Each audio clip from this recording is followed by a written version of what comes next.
자, 오늘은 이제 드디어 책 공정하다는 착각 오늘 마무리 하게 됩니다. 재밌게 읽으셨는지 모르겠어요. 책이 이렇게 그렇게 크게 어렵지 않고 또 우리가 관심 있는 내용들을 주로 많이 배치를 해서 뭐 무리 없이 읽으실 수 있는 그런 내용들이었다고 생각합니다. 근데 이제 중요한 건 이 책은 내용 자체는 이제 이해하는 데는 별로 무리를 없는데 이 내용에 우리가 동의하는가를 물어보면 각가지 의견이 많이 나뉘게 되는 것 같아요. 그러니까 특히나 이 선 없는 정의가 불가능하다라고 하는 공동체 윤리의 기반은 기본적으로 도덕주의라는 배경에 깔려 있어요. 도덕주의라는 배경은 사실 사람들이 인정할 수 있는 부분이기도 하고 인정할 수 없는 부분이기도 해요. 도덕이라는 기준이 사회마다 조금씩 다르거든요. 물론 거기에 절대선이라는 개념을 집어넣어서 모든 사회에 다 그에 맞는 형식만 다를 뿐이지 선이라는 건 존재한다. 이렇게도 이야기할 수 있을 것 같아요. 그런데 이렇게 한번 생각해 볼게요. 기본적으로 악행을 일삼는 사회, 그리고 그 악행을 일삼는 사회의 구성원들은 과연 그러면 이 정의로운 그 사회를 정의롭다고 느낄 수 없다는 이야기입니다. 왜 제가 이 얘기를 하냐면 2차 세계대전 중에 독일 국민들이 히틀러에게 이렇게 압도적인 지지를 보냈던 것과 최근에 이제 푸틴이 선거에서 당선되면서 러시아 국민들이 푸틴에게 압도적인 지지를 한 사례를 볼 수 있어요. 둘 다 마찬가지의 공통점이 있죠. 인종적인 차별을 한다는 것과 두 번째는 전쟁을 지지한다는 거예요. 어떻게 보면 아까 얘기한 것처럼 이 마이클 샌들이 이야기하는 정의로운 사회의 기준에 따른다면 이 정의로운 사회는 선 없이는 불가능해요. 그렇죠? 그런데 전쟁이나 인종차별 같은 어떤 보편적 개념이 무시된 사회. 근데 당장 러시아 사람들은 자기 스스로 이 사회가 잘못됐다고 여기면서 푸틴을 지지할까요? 아니면 독일 국민들은 히틀러가 잘못된 정책을 펼치고 있다라고 생각하면서 히틀러를 지지할까요? 자기 지지에 대해서 올바른 판단을 내리고 있다라고 생각하면서 하지 않을까요? 그러니까 또 그렇게 압도적인 지지가 나오는 것이고, 한 사회에 그런 압도적인 지지가 나온다는 이야기는 그만큼 합리적인 판단을 내리고 있다라고 볼 수 있다는 거예요. 사람들마다 중구난방의 판단을 내리고 있지 않으니까. 그러니까 도덕적인 사회라고 이야기할 때 이 도덕은 절대 도덕을 이야기하는 것이냐, 아니면 우리가 지금 이야기한 것처럼 구성원들이 동의하고 있는 도덕을 이야기하고 있는 것이냐. 어때요? 뭐가 우선이 되나요? 지난 시간에 우리가 했던 이야기들 중에 일부를 마저 보고 마치고 오늘 이야기로 들어가 보도록 하겠습니다. 지난 시간에 우리가 했던 이게 아니네요.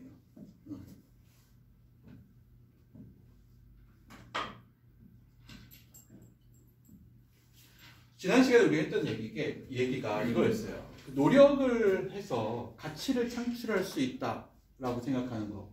그러니까 트럼프를 예로 들면서 트럼프가 이제 엄청난 부의 성공을 이룬 사람인데 미국 사람들에게는 그 부의 성공이 우리 앞전에 이야기한 것처럼 신으로부터 축복받은 상징처럼 여겨진다, 이렇게 얘기했어요. 그래서 부자들에 대한 선망이 존재하는 사회가 미국 사회죠. 미국 사회는 부자들에 대한 기본적인 악감정이 없어요. 영국이나 유럽 같은 경우에는 스크루지 이야기 같이 부자들에 대해서 약간 악감정을 가지고 있고, 특히 우리나라에는 놀보 흥부전처럼 악감정을 가지고 있는 경우가 많아요. 그런데 미국 사회는 좀 다르게 아까 이야기한 청교도 정신에 의해서 만들어진 국가이기 때문에 기본적으로 부자들이 신으로부터 축복받았다라는 의식을 가지고 있어. 그래서 노력을 통해서 충분히 자격을 부여받은 사람인 것처럼 부자들을 대우하는 그런 특성이 있죠. 그렇다고 본다면 노력으로 자수성가한 사람, 그러니까 부모로부터 물려받은 행운이 없이 스스로 자수성가한 사람은 그럼 진짜 신으로부터 축복받았다고 볼 수 있을까요? 지난번 시간에 우리가 잠깐 얘기했잖아요. 극소수의 자수성가 비율에 비해서 77%의 미국인들은 아메리칸 드림의 신화를 믿는다고 해요. 그러니까 우리 지난 시간에 우리가 얘기했듯이 극소수, 그러니까 1%도 되지 않아요. 자수성가한 비율이 미국 사회에서. 그렇다고 한다면 그에 비해서 77%의 미국인들, 대다수의 미국인들은 아메리칸 드림, 열심히 일하면 신으로부터 축복받고 부로도 성공할 수 있다라는 믿음. 이걸 77%가 믿는다는 조사가 이 책에 실려 있다는 거예요. 그러면 77%의 미국인들은 모두 자수성가할 수는 있을까요? 자기가 믿는 대로? 아메리칸 드림대로? 성공은 뭐가 기반이 되어야 돼요? 경쟁이 기반이 되어야 되고, 그 경쟁을 기반으로 한다는 이야기는 50대 50에서 적어도 50%는 패자가 된다는 이야기예요. 그렇지 않아요? 그런데 어떻게 77%가 모두 다 그걸 믿을 수가 있죠? 경험적으로도 그렇지 않잖아요. 자신들이 해온 경험적으로도. 능력주의의 두 가지 대안을 이제 이야기하면서 이 첫 번째로 이야기하는 게 주로 이제 자유시장 자유주의라는 거예요. 우리가 흔히 이제 이걸 신자유주의 이렇게 불러요.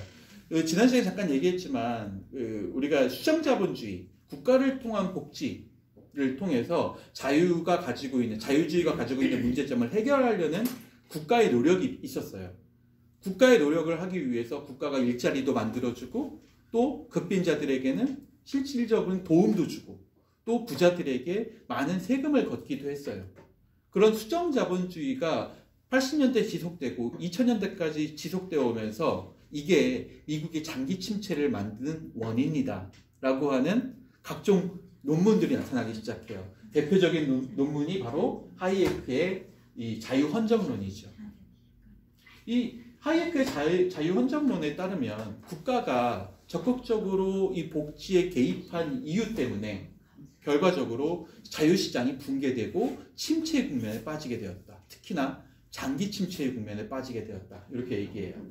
왜냐하면 일반적으로 우리가 이야기할 때 이 복지의 기반은 법적 평등이에요. 쉽게 말하면 형식적 평등을 만들어주는 거죠. 우리나라도 이 극빈자 계층과 차상위 계층에게 일종의 형식적 평등을 만들어주기 위해서 그들에게 여러 가지 세제 혜택을 줘요. 네. 세금을 면제해 주거나 아니면 특별 전기세를 할인해 주거나 통신료를 해주거나 하는 계책이죠. 이게 형식적 평등이라고 불러요. 근데 이런 형식적 평등이 있으려면 국가가 강제해야 돼요. 법으로. 기업의 자유로운 경쟁 이외에 국가가 강제하는 어떤 강제적 법률안이 필요하다는 거예요. 이게 수정주의의 기반이잖아요. 그러니까 법적 평등은 반드시 뭐가 필요해요? 국가의 개입이 필요하다는 거예요. 그런데 국가의 개입이 있으면 하이에크는 뭐가 훼손된다고 본 거예요? 시장 경제가 훼손된다고 본 거예요. 훼손된다고. 그래서 시장의 평등은 그 자체로 유지될 수 있는데 굳이 국가가 미리 시장에 뛰어들어서 가격을 조정하거나 아까 얘기한 것처럼 뭔가 강제적인 법률을 발동하게 되면 시장이 이뤄낼 수 있는 평등을 스스로 저해시킨다. 이렇게 보는 거죠. 대표적인 사례를 뭘로 하이에크는 지적했을까요? 공산주의. 네, 공산주의를 지적해요. 그러니까 하이에크는 과거 이제 독일을 동독과 서독의 이야기를 하면서 경제적인 부의 차이가 났었잖아요. 둘 다 사회적인 만족도는 비슷했다고 해요. 그러니까 동독에 살고 있는 사람들이나 서독에 살고 있는 일반 서민들의 삶의 만족도는 비슷했다고 해요. 근데 경제적 수준 차이가 너무 많이 나는 거야. 한쪽은 국가가 너무 많이 개입해서 공산 사회주의 정책을 펼쳤어요.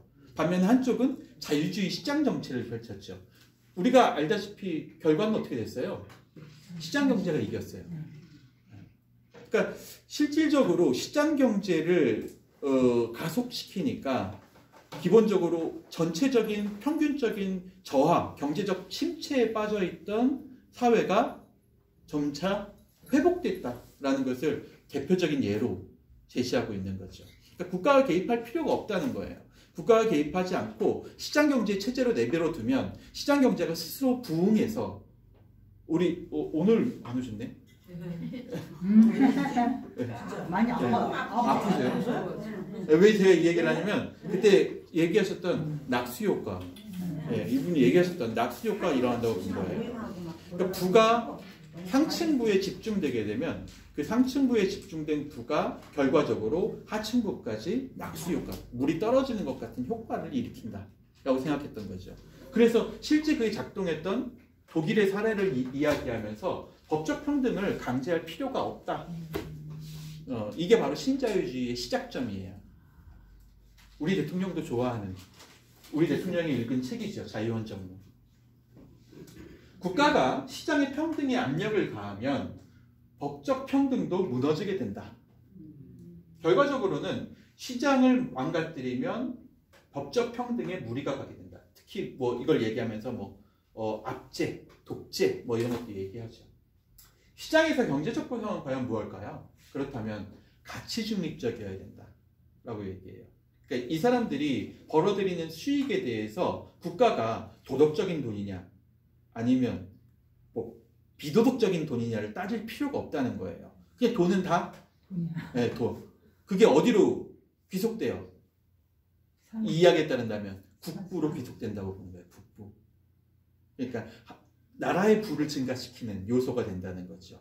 그게 도덕적이든 도덕적이지 않든. 그리고 거기에 대한 보상은 누가 받아? 국민이 받는다. 이 얘기예요. 그러니까 국가는 시장을 강제할 필요가 없다라는 게 하이에크의 생각이죠. 이걸 가치 중립적이다 이렇게 보는 거예요. 국가는 한 개인이 범죄를 저지르면 그래서 그 개인이 가지고 있는 범죄가 드러났어. 세금 면탈이라든가 이런 것들을 통해서 배임, 횡령 이런 걸로 드러났어요. 그러면 누가 돈을 벌까요? 범죄자가 돈 버나요? 아니, 국가는 뭘 해야 돼? 그걸 밝혀내는 역할을 하는 거예요. 범죄를 밝혀내는 역할을 하죠. 국가는 시장에 끼어드는 게 아니라 범죄자를 잡는 거야. 범죄자를 잡고 나면 그 범죄자가 부도덕하게 벌어들인 그 수익은 국가에 부과되는 거죠. 바로 그런 얘기예요. 그러니까 시장에서 경제적 보상은 어떻다는 거예요? 옳고 그름을 따지지 않는다는 거예요. 단지 가치 중립적이다. 그리고 원칙에 따라서 공정하게 시장 경쟁이 이루어진다라고 보는 거죠. 이렇게까지 얘기할 수 있어요. 자, 불법 도박 사이트가 있다고 칩시다. 두 사이트가 있어요. 한 사이트가 먼저 생겼어. 그래서 엄청난 부를 거머쥐었어. 비도덕적인 부죠. 근데 이 비도덕적인 부가 시장 경제 체제에 그대로 내버려 두면 스스로 자멸할 수 있다는 거예요. 어떤 방식일까요? 하이에크가 얘기하는 건 경쟁, 그러니까 경쟁 업체가 생긴다는 거예요. 한쪽에 부를 강하게 받아들이게 되면 그 부를 시기하는 또 다른 부, 탐욕이 생기게 돼요. 그리고 이 두 탐욕이 서로 경쟁을 하게 돼. 그러면 둘 다 잘 될 수도 있겠죠. 근데 둘 다 잘 되면 너무 잘 돼서 범죄가 드러나게 돼. 또 한 가지, 둘이 경쟁함으로써 한쪽이 스스로 자멸하는 결과도 일어나게 될 수 있다는 거예요. 그리고 이 둘이 경쟁함으로써 손실 경쟁을 하게 되어서 과도하게 거기에 뛰어드는 사람들에게 많은 보상을 주게 되는 스스로의 출혈 경쟁을 할 수도 있다는 거예요. 그러니까 경쟁 자체가 도덕을 이뤄내는 기반이 될 수 있다고 보는 게 신자유주의의 개념이죠. 충분히 그럴듯하잖아요. 그렇죠? 요즘에 우리나라 대통령이 이제 진취적으로 추구하고 있는 게 이제 병원의 자유화예요. 의료 자유화. 자유라는 책이죠. 그래서 의료 자유화를 위해서 지금 너무 똘똘 뭉쳐있는 의료의 독점화를 경쟁 체제로 바꿔야겠다라고 생각하는 거죠. 하이에크가 얘기하는 것처럼. 그러기 위해서는 뭐가 필요해? 의사 많아야 돼. 그렇죠. 더 많은 의사들. 왜? 뭘 가속시키기 위해서? 자기네들이 경쟁. 그렇죠. 경쟁을 가속시키기 위해서죠. 예. 결국에는 경쟁을 통해서 뭐가 이루어질 수 있다는 믿음이에요. 성장이 이루어질 수 있다. 그리고 그 수혜는 누가 받아? 국민이 받는다. 저는 이 믿음 자체는 잘못했다고 보지는 않아요. 왜냐하면 정말 신자유주의적인 정책이야. 네. 이 이야기대로만 잘 된다면. 근데 문제는 뭘까요? 아까 얘기한 것처럼 복지국가 자유주의, 그러니까 수정자본주의 개념 때문이에요. 롤스는 처음부터 수정자본주의를 주장했다고 그랬죠. 국가가 개입해야 돼. 만약에 부가 과도하게 많은 부가 뭐 소수에게 독점되면 그 소수에게 강제적으로 형식적인 법을 부여해서라도 그들이 가지고 있는 부를 국가에 귀속시키고 그 부를 국가가 다시 분배해야 된다. 그렇게 되지 않는 이상 부는 결국에는 한쪽에 머무르게 되면서 독점 체제를 유지하게 될 거야. 비록 공정한 기회를 보장하며 계층 사이에 따른 불이익을 완전히 보상해주는 체제라고 하더라도 정의로운 사회로 부르기에는 불충분하다. 왜냐하면 아까 얘기한 것처럼 기회가 보장된다고 해서 모두에게 동일한 결과가 들어오는 것은 아니기 때문이죠. 개인의 재능의 차이가 있잖아요.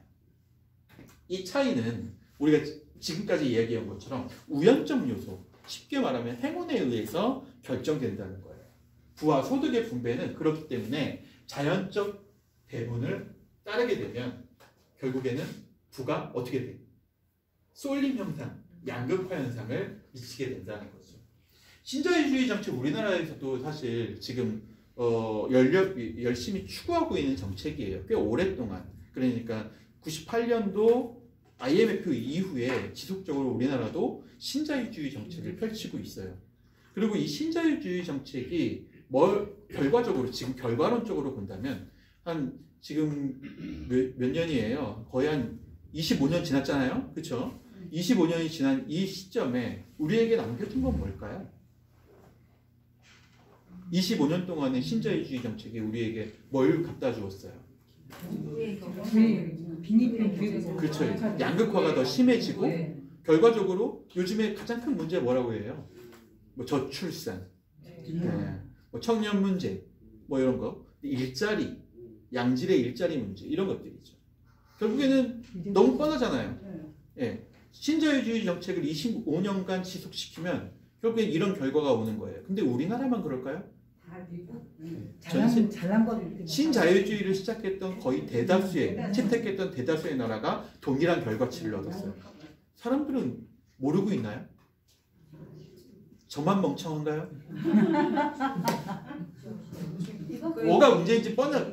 뭐가 문제인지 정확하게 나오잖아요. 그렇죠?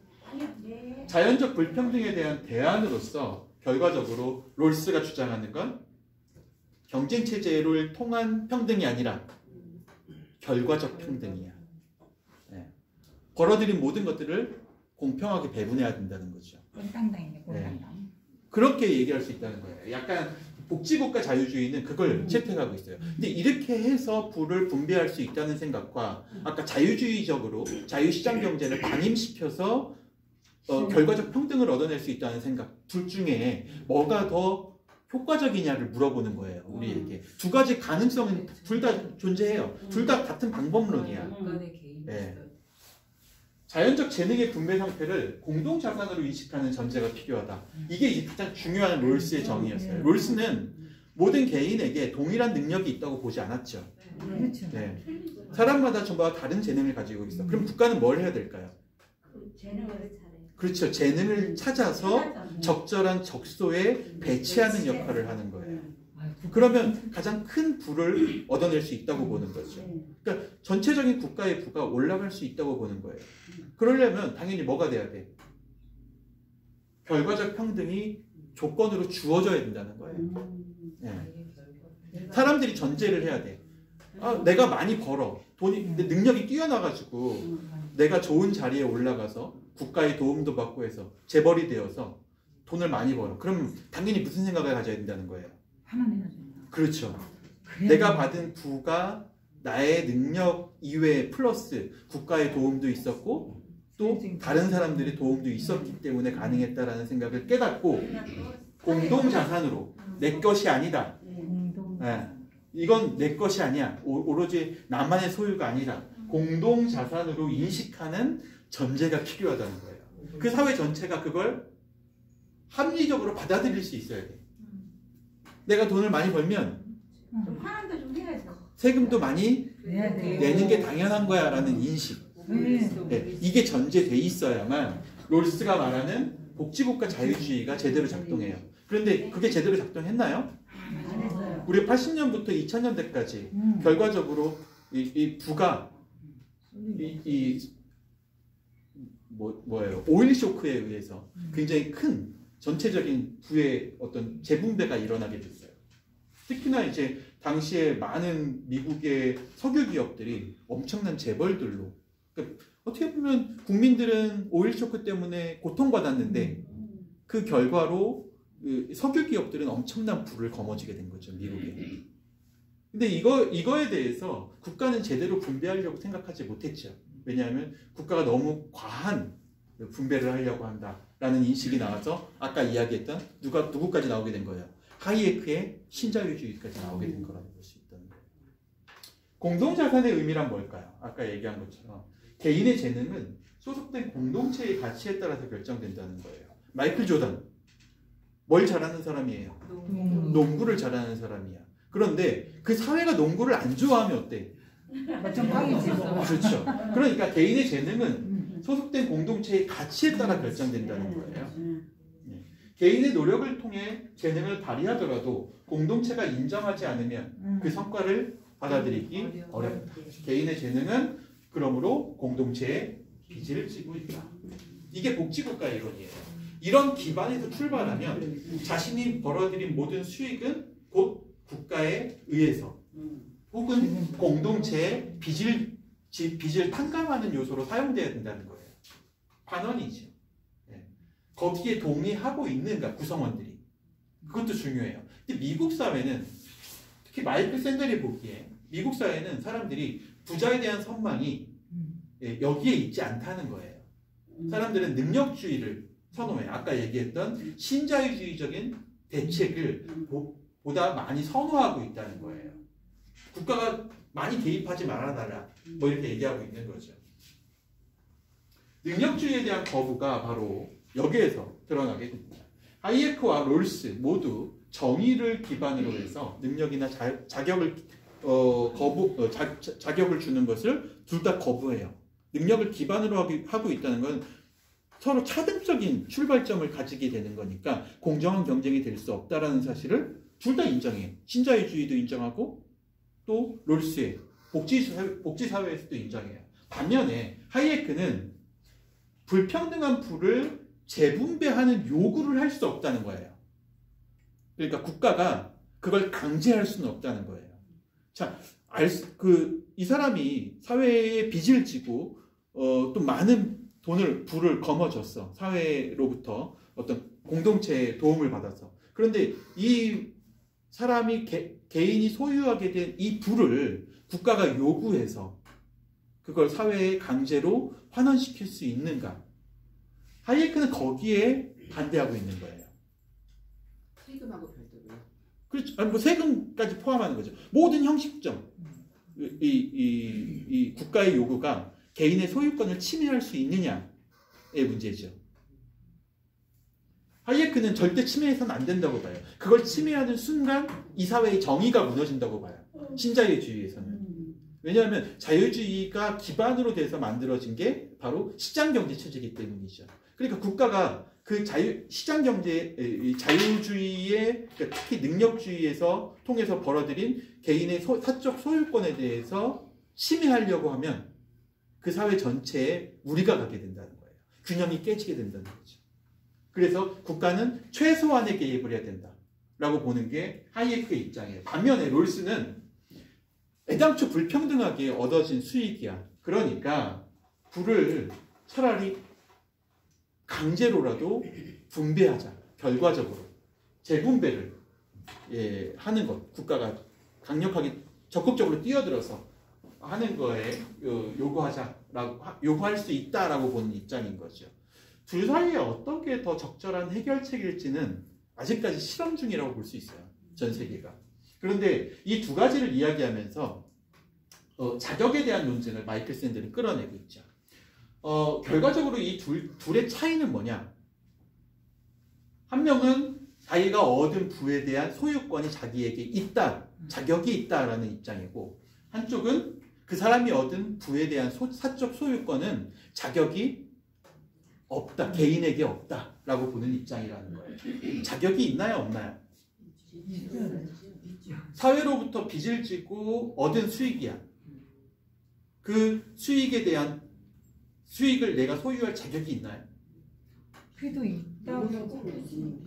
노력은 하잖아요. 아니 저기 영화 대사도 있지만 그런 거에 재능을 갖고 태어난 것도 나의 능력이잖아. 그러면 이렇게 해볼까요? 복권 있죠, 복권. 네. 네, 복권에 당첨됐어. 네. 복권에 당첨된 사람은 그 돈을 소유할 자격이 있나요? 있죠. 샀으니까. 샀으니까. 우린 난 안 샀잖아. 자격의 기준이 어디 있느냐에 따라서. 자격이 있죠. 네. 아니면 이렇게 반대로 물어보면 어떨까요? 그 사람은 그 돈에 대한 권리가 있다. 권리도 있어요. 네. 권리도 있고 자격도 있다고 믿는 거죠. 네. 근데 실질적으로 그 사람이 거기에 대한 자격을 가지고 있으면 그 얻은 수익에 대해서 국가는 하이에크에 따른다면 세금을 부여할 수 없어. 네. 거기에 강제로 세금 부여하잖아요. 네. 그렇죠. 네. 막 당첨되신 분들이 뭐 많으신지는 모르겠는데 그렇게 만들어놨죠. 1등에 당첨되면 거의 40%에 가까운 세금을 내요. 네. 네, 국가에 내도 세금을 됐으면 내죠. 좋겠다. 그게 바로 뭐예요? 그 사람이 자격이 그 돈에 대한 자격이 없다는 거. 없다는 걸 증명하는 거예요. 그래도 60%는 주잖아. 전체 금액에 대한 자격이 없다는 거예요. 왜냐하면 그걸 뭘로 인정해? 불로소득. 그렇죠. 불로소득. 노동을 하지 않은 결과로 얻었다. 그러니까 자격이 우리나라에서는 적어도 없다고 믿는 거예요. 복권에 대해서. 얼마나 노력을 했어. 한 번에 되는 게 아니잖아. 한 번에 될 수도 있잖아요. 그런가? 네. 우연찮게 샀는데 하나가 됐어. 그럴 수도 있잖아요. 그러면 그 사람에게 그 돈에 대한 자격이 있냐? 라고 묻는다면 어때요? 그러면 뭔가 좀 약간 얘기가 달라지죠. 근데 실질적으로 이걸 크게 좀 전개시켜 본다면, 이야기를 전개시켜 본다면 그렇게도 얘기할 수 있다는 거예요. 사회적으로 성공한 부를 가지고 있는 사람들에게 그것에 그 부에 대한 자기가 얻은 부에 대한 절대적인 자격이 있냐라고 물어보는 거하고 똑같은 얘기죠. 네. 근데 우리 사회는 그 사람들에게 세금을 내게 하는 것, 뭐 재벌세 요즘 도입하려고 노력하고 있는데 재벌세 이런 거 부여하게 하는 거에 대해서 여러분 어때요? 거기에 동의해요? 우리는 동의해요. 그렇잖아요. 그걸 동의한다는 이야기는 다시 말하면 그 사람들에게 그 돈에 대한 자격이 없다는 것을 인정하고 있다는 얘기예요. 내가 재벌이 아니니까. 네. 결국 우리 사회는 그 사람이 가지고 있는 부에 대해서 부의 소유권의 자격이 100% 있다라고 믿는 사회는 아니라는 걸 의미하죠. 우리 사회는 그런 의미에서 여전히 복지주의를 채택하고 있다고도 볼 수 있다는 거예요. 일부분에 대해서는. 하이에크는 그것마저도 아예 없애야 된다고 봐요. 예. 그래야 제대로 된 부의 평등이 이루어진다고 봐요. 납시 효과도 제대로 작동하고. 부의 재분배에 대한 요구는 개인의 능력이나 재능과 관련된 논의가 전혀 아니죠. 그러니까 돈을 얻게 된 과정에 대한 이야기예요. 부의 재분배는 사회의 유지와 관련된 거죠. 그렇기 때문에 부를 철저하게 가치 중립적으로 보는 게 아니라 윤리적으로 보는 거예요. 이 사람이 얻은 부는 절대적으로 이 사람의 개인적인 능력만으로 얻은 게 아니다. 뭐 자기가 굴을 파서 금을 캐서 그 금을 스스로 재련해서 자기가 그걸 사람들에게 판매해서 얻은 수익이다. 거기에도 재능이 다 들어가 있지 않죠. 뭐가 있어요?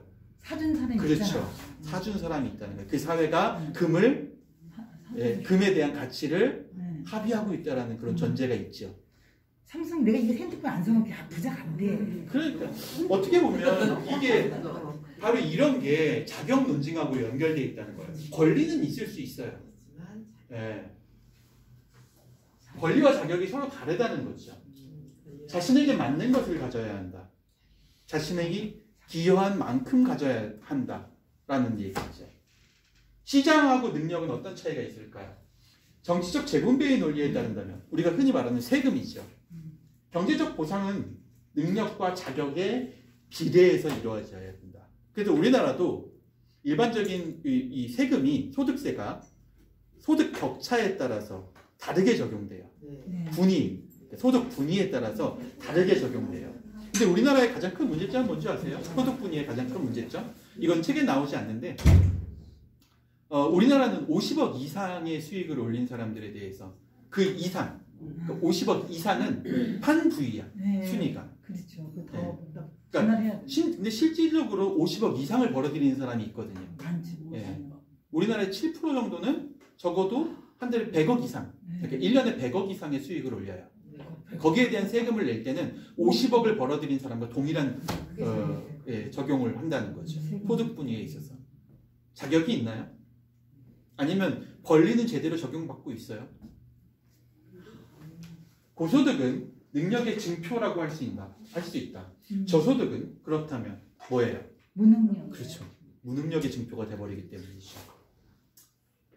이게 바로 정치적 하나의 이념으로 자리 잡게 되면 능력주의가 우리가 얘기한 것처럼 뭐가 하는 거예요? 압제를 폭력을 사용하게 된다는 것이죠. 폭압적으로 우리에게 다가오게 된다는 거죠. 소득 불평등 현상에 대한 혐오감을 줄여주고 시장 가치나 사회적 기여도가 높은 행위에 대해서 높은 보수를 받는 것이 도덕적으로 마땅하다는 생각을 가지게 되는 것. 이게 바로 능력주의 사회의 가장 큰 문제점이에요. 어떤 사람이 부를 많이 소유했어. 그렇다면 그 부가 윤리적으로도 옳다고 믿는다는 거예요. 사람들은. 자격 논쟁 때문에. 그 사람은 그런 자격이 있다고 생각하는 거죠. 근데 자격이 있는 게 아니었죠. 우리가 지금까지 얘기한 바에 따르면 권리를 가지고 있을 뿐이에요.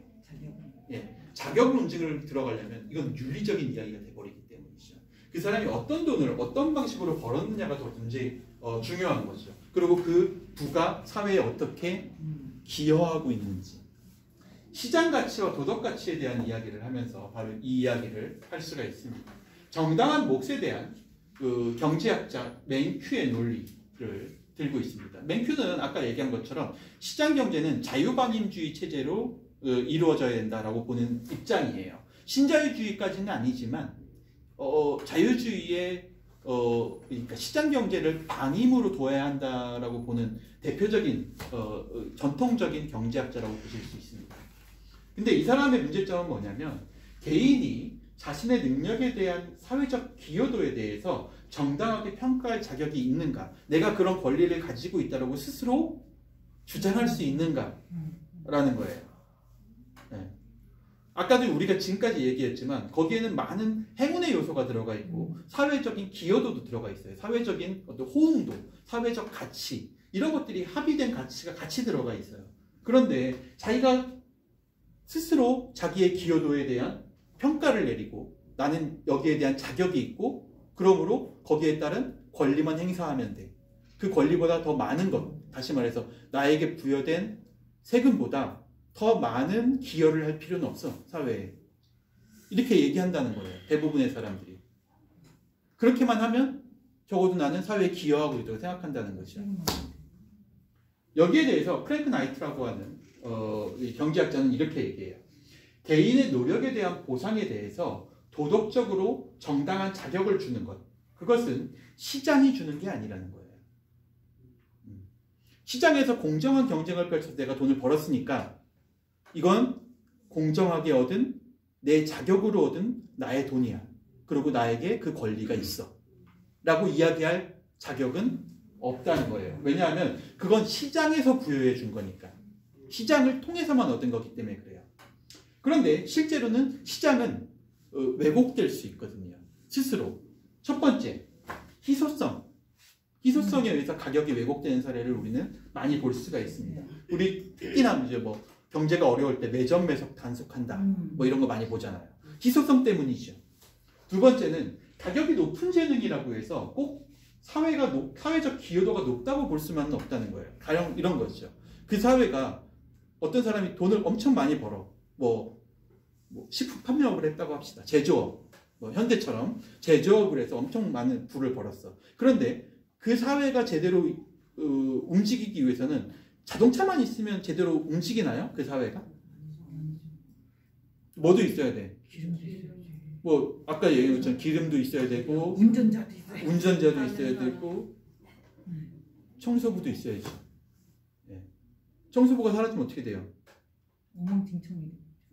돈을 아무리 많이 번 재벌들이 인구의 50% 가까이 된다고 해도 청소부가 없으면 그 사회에 살고 싶을까요? 네. 그런 얘기예요. 가격이 높은 재능을 가지고 있다고 해도 그것이 사회적 기여도가 높다고 볼 수는 없다는 거예요. 사회적 기여도는 그 사람이 얻은 수익에 의해서 결정되지 않기 때문이죠. 그게 시장의 문제점이에요. 시장은 누구에게만 높은 가치를 부여해요. 시장이 주는 평가는 돈을 많이 번다. 그렇죠. 네. 수치, 돈의 수치가 높은 사람을 높게 평가한다는 거예요. 그렇기 때문에 이 평가를 시장에 맡겨둬서는 안 된다는 거예요. 매큐가 생각하는 것처럼 그렇게 간단하게 시장이 스스로 그 사람이 벌어들인 돈의 가치를 스스로 평가하고 자격을 부여할 수 있도록 해줘선 안 된다라고 주장하고 있는 거죠. 시장 스스로가 왜곡되기 때문에 그래요. 사회적 기여도는 도덕적 가치에 의해서 평가돼요. 우리가 같은 돈을 벌어들인다고 해도 교사와 마약 딜러 완전 다른 사람들이잖아요. 한 사회를 구성하고 있는 필수 인력이긴 한데 둘 다. 그런데 실제로 교사가 벌어들이는 수익과 마약 딜러가 내는 세금에 대해서 사회는 평가하지 않는다. 시장은 평가하지 않는다는 거예요. 정당한 세금을 냈어 라고만 이야기할 뿐이죠. 도덕적 판단을 시장이 해주진 않잖아요. 그러니까 시장에게 이걸 맡길 수 있냐? 이 근본적인 논의로 다시 돌아오게 되죠. 능력에 대한 보수가 높은 보수가 그 능력의 도덕적 정당성을 보장해 주지는 않는다는 것을 우리는 여기에서도 아주 쉽게 알 수 있어요. 이거는 근데 우리가 굳이 배워서 하는 게 아니라 이거는 유치원에서도 배우는 얘기예요. 예. 그리고 우리는 이미 이걸 다 알고 있어. 그런데도 불구하고 우리는 뭐 하고 있다는 거예요? 시장이 해줄 수 있다고? 그렇죠. 착각하고 있다는 거예요. 제목처럼. 우리가 그 착각에서 벗어나지 못하는 한 우리 사회는 여전히 어디에만 머물 수 있어요? 능력주의 사회에만. 능력주의의 포갑이 작동하는 사회에 여전히 놓여 있을 수밖에 없다라는 거죠. 정당성을 창출하는 것은 사회가 요구하는 욕구를 충족시키는 능력이 아니라 윤리적으로, 도덕적으로 올바른 욕구를 창출하는 데서 형성된다라고 보는 게 더 옳다는 거죠. 이런 이유 때문에 우리가 약자들에 대한 국가의 보조가 필요하다라고 이야기하는 거예요. 약자들은 자기 스스로를 이 사회적 기여도가 없는 사람으로 느낄 가능성이 높다는 거예요. 그렇죠. 시장 안에 있으면 항상 패배자잖아요. 근데 이런 패배자로 사는 게 얼마나 힘들겠어요. 그리고 우리 오늘 볼 내용에 따른다면 이런 패배자들이 지나치게 사회에 많아지게 되면 절망으로 이끌어요. 자살률이 올라간다는 얘기죠. 특히 선진국일수록 자살률이 높은 이유도 바로 여기에 있는 거죠. 올바른 자격을 과연 누가 어떤 방식으로 우리에게 평가해 줄 수 있을까? 쟁취한 자격인가? 권리가 인정된 자격인가? 돈을 잘 버는 일은 그 사람의 능력과도 무관하고 그가 한 기여의 가치와도 무관하다. 성공한 사람이 솔직하게 할 수 있는 말은 뭘까? 그가 뒤죽박죽된 욕구와 욕망 속에서 그나마 관리를 좀 잘했다. 네. 쓸데없는 데다가 돈 낭비하지 않고 자기 스스로 잘 아끼면서 여기저기 인맥을 잘 동원해서 투자처를 잘 모색하고 안전한 투자처에 잘 투자해서 많은 부를 거머쥐었다라는 얘기죠. 거기에 뭐가 없어요? 도덕적 판단이 없는 거죠. 네. 자격과 권리를 인정하는 차이에 대해서 롤스는 뭐라고 얘기할까요? 자격이란 주체가 무엇인가를 주장할 때 이루어진다.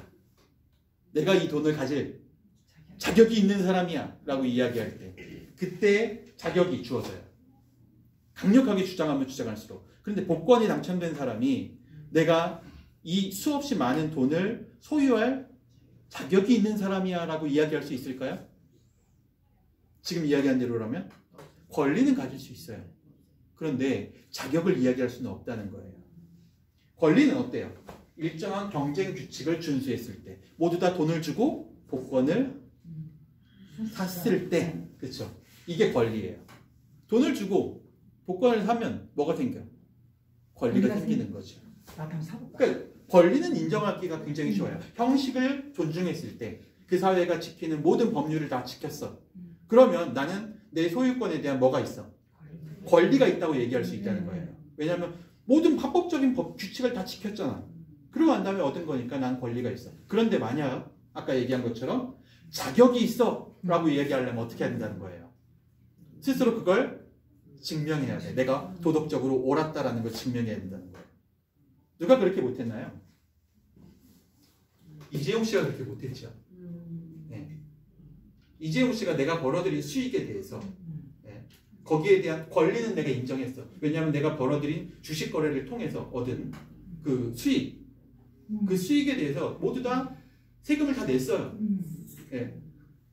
원래 비싼 주식인데 아주 헐값에 샀어. 근데 시장 경제를 교란한 건 아니야. 왜냐하면 판다는 사람이 그렇게 팔았으니까. 네. 그래서 난 그걸 다 샀어. 그러고 난 다음에 나중에 그게 엄청나게 올라서 거기에 대한 수익을 냈어.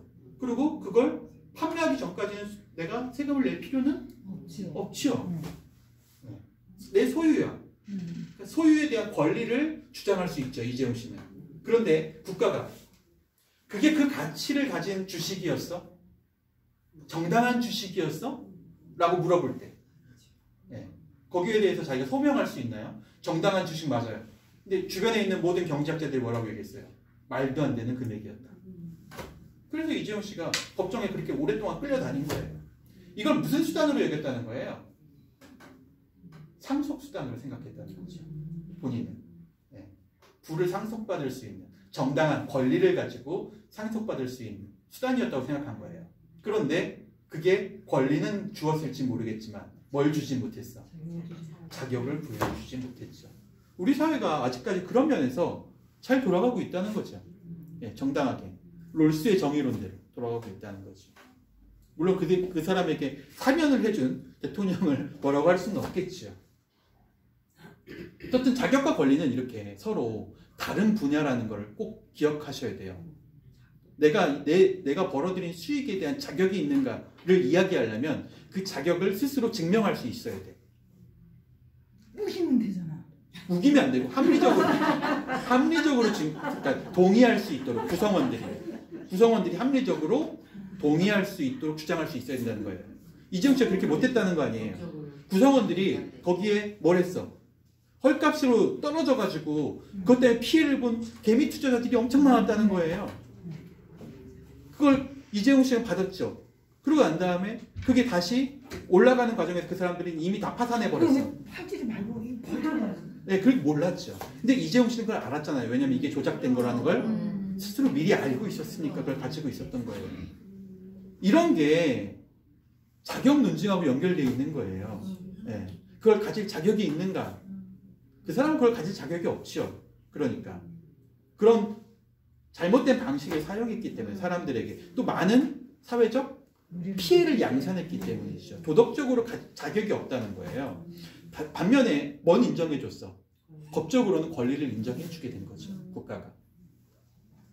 한 사회에서 개인이 노력을 통해 많은 부를 축적했다면 이는 그 노력을 통해 얻은 자격이 아니라 사회가 그 노력이 일정한 규칙을 지켰음, 합법적이었다라고 하는 권리를 인정해 준 것에 불과하다.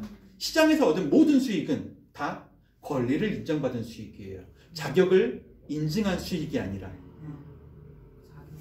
아까 얘기한 것처럼 시장은 항상 가치 중립적이에요. 도덕적이라고 얘기하면 안 된다는 거예요. 누구도 자기가 벌어들인 수익에 대해서 도덕적이라고 얘기하면 안 된다는 거예요. 자격이 있다라고 얘기하면 안 된다는 거죠. 아까 얘기한 복권 당첨의 예를 들어보면 이 자격과 권리에 대한 논쟁을 쉽게 이해할 수 있어요. 차이를. 그러므로 월급쟁이도 그럼 자격이 없는 거예요? 세금 내고 있잖아요.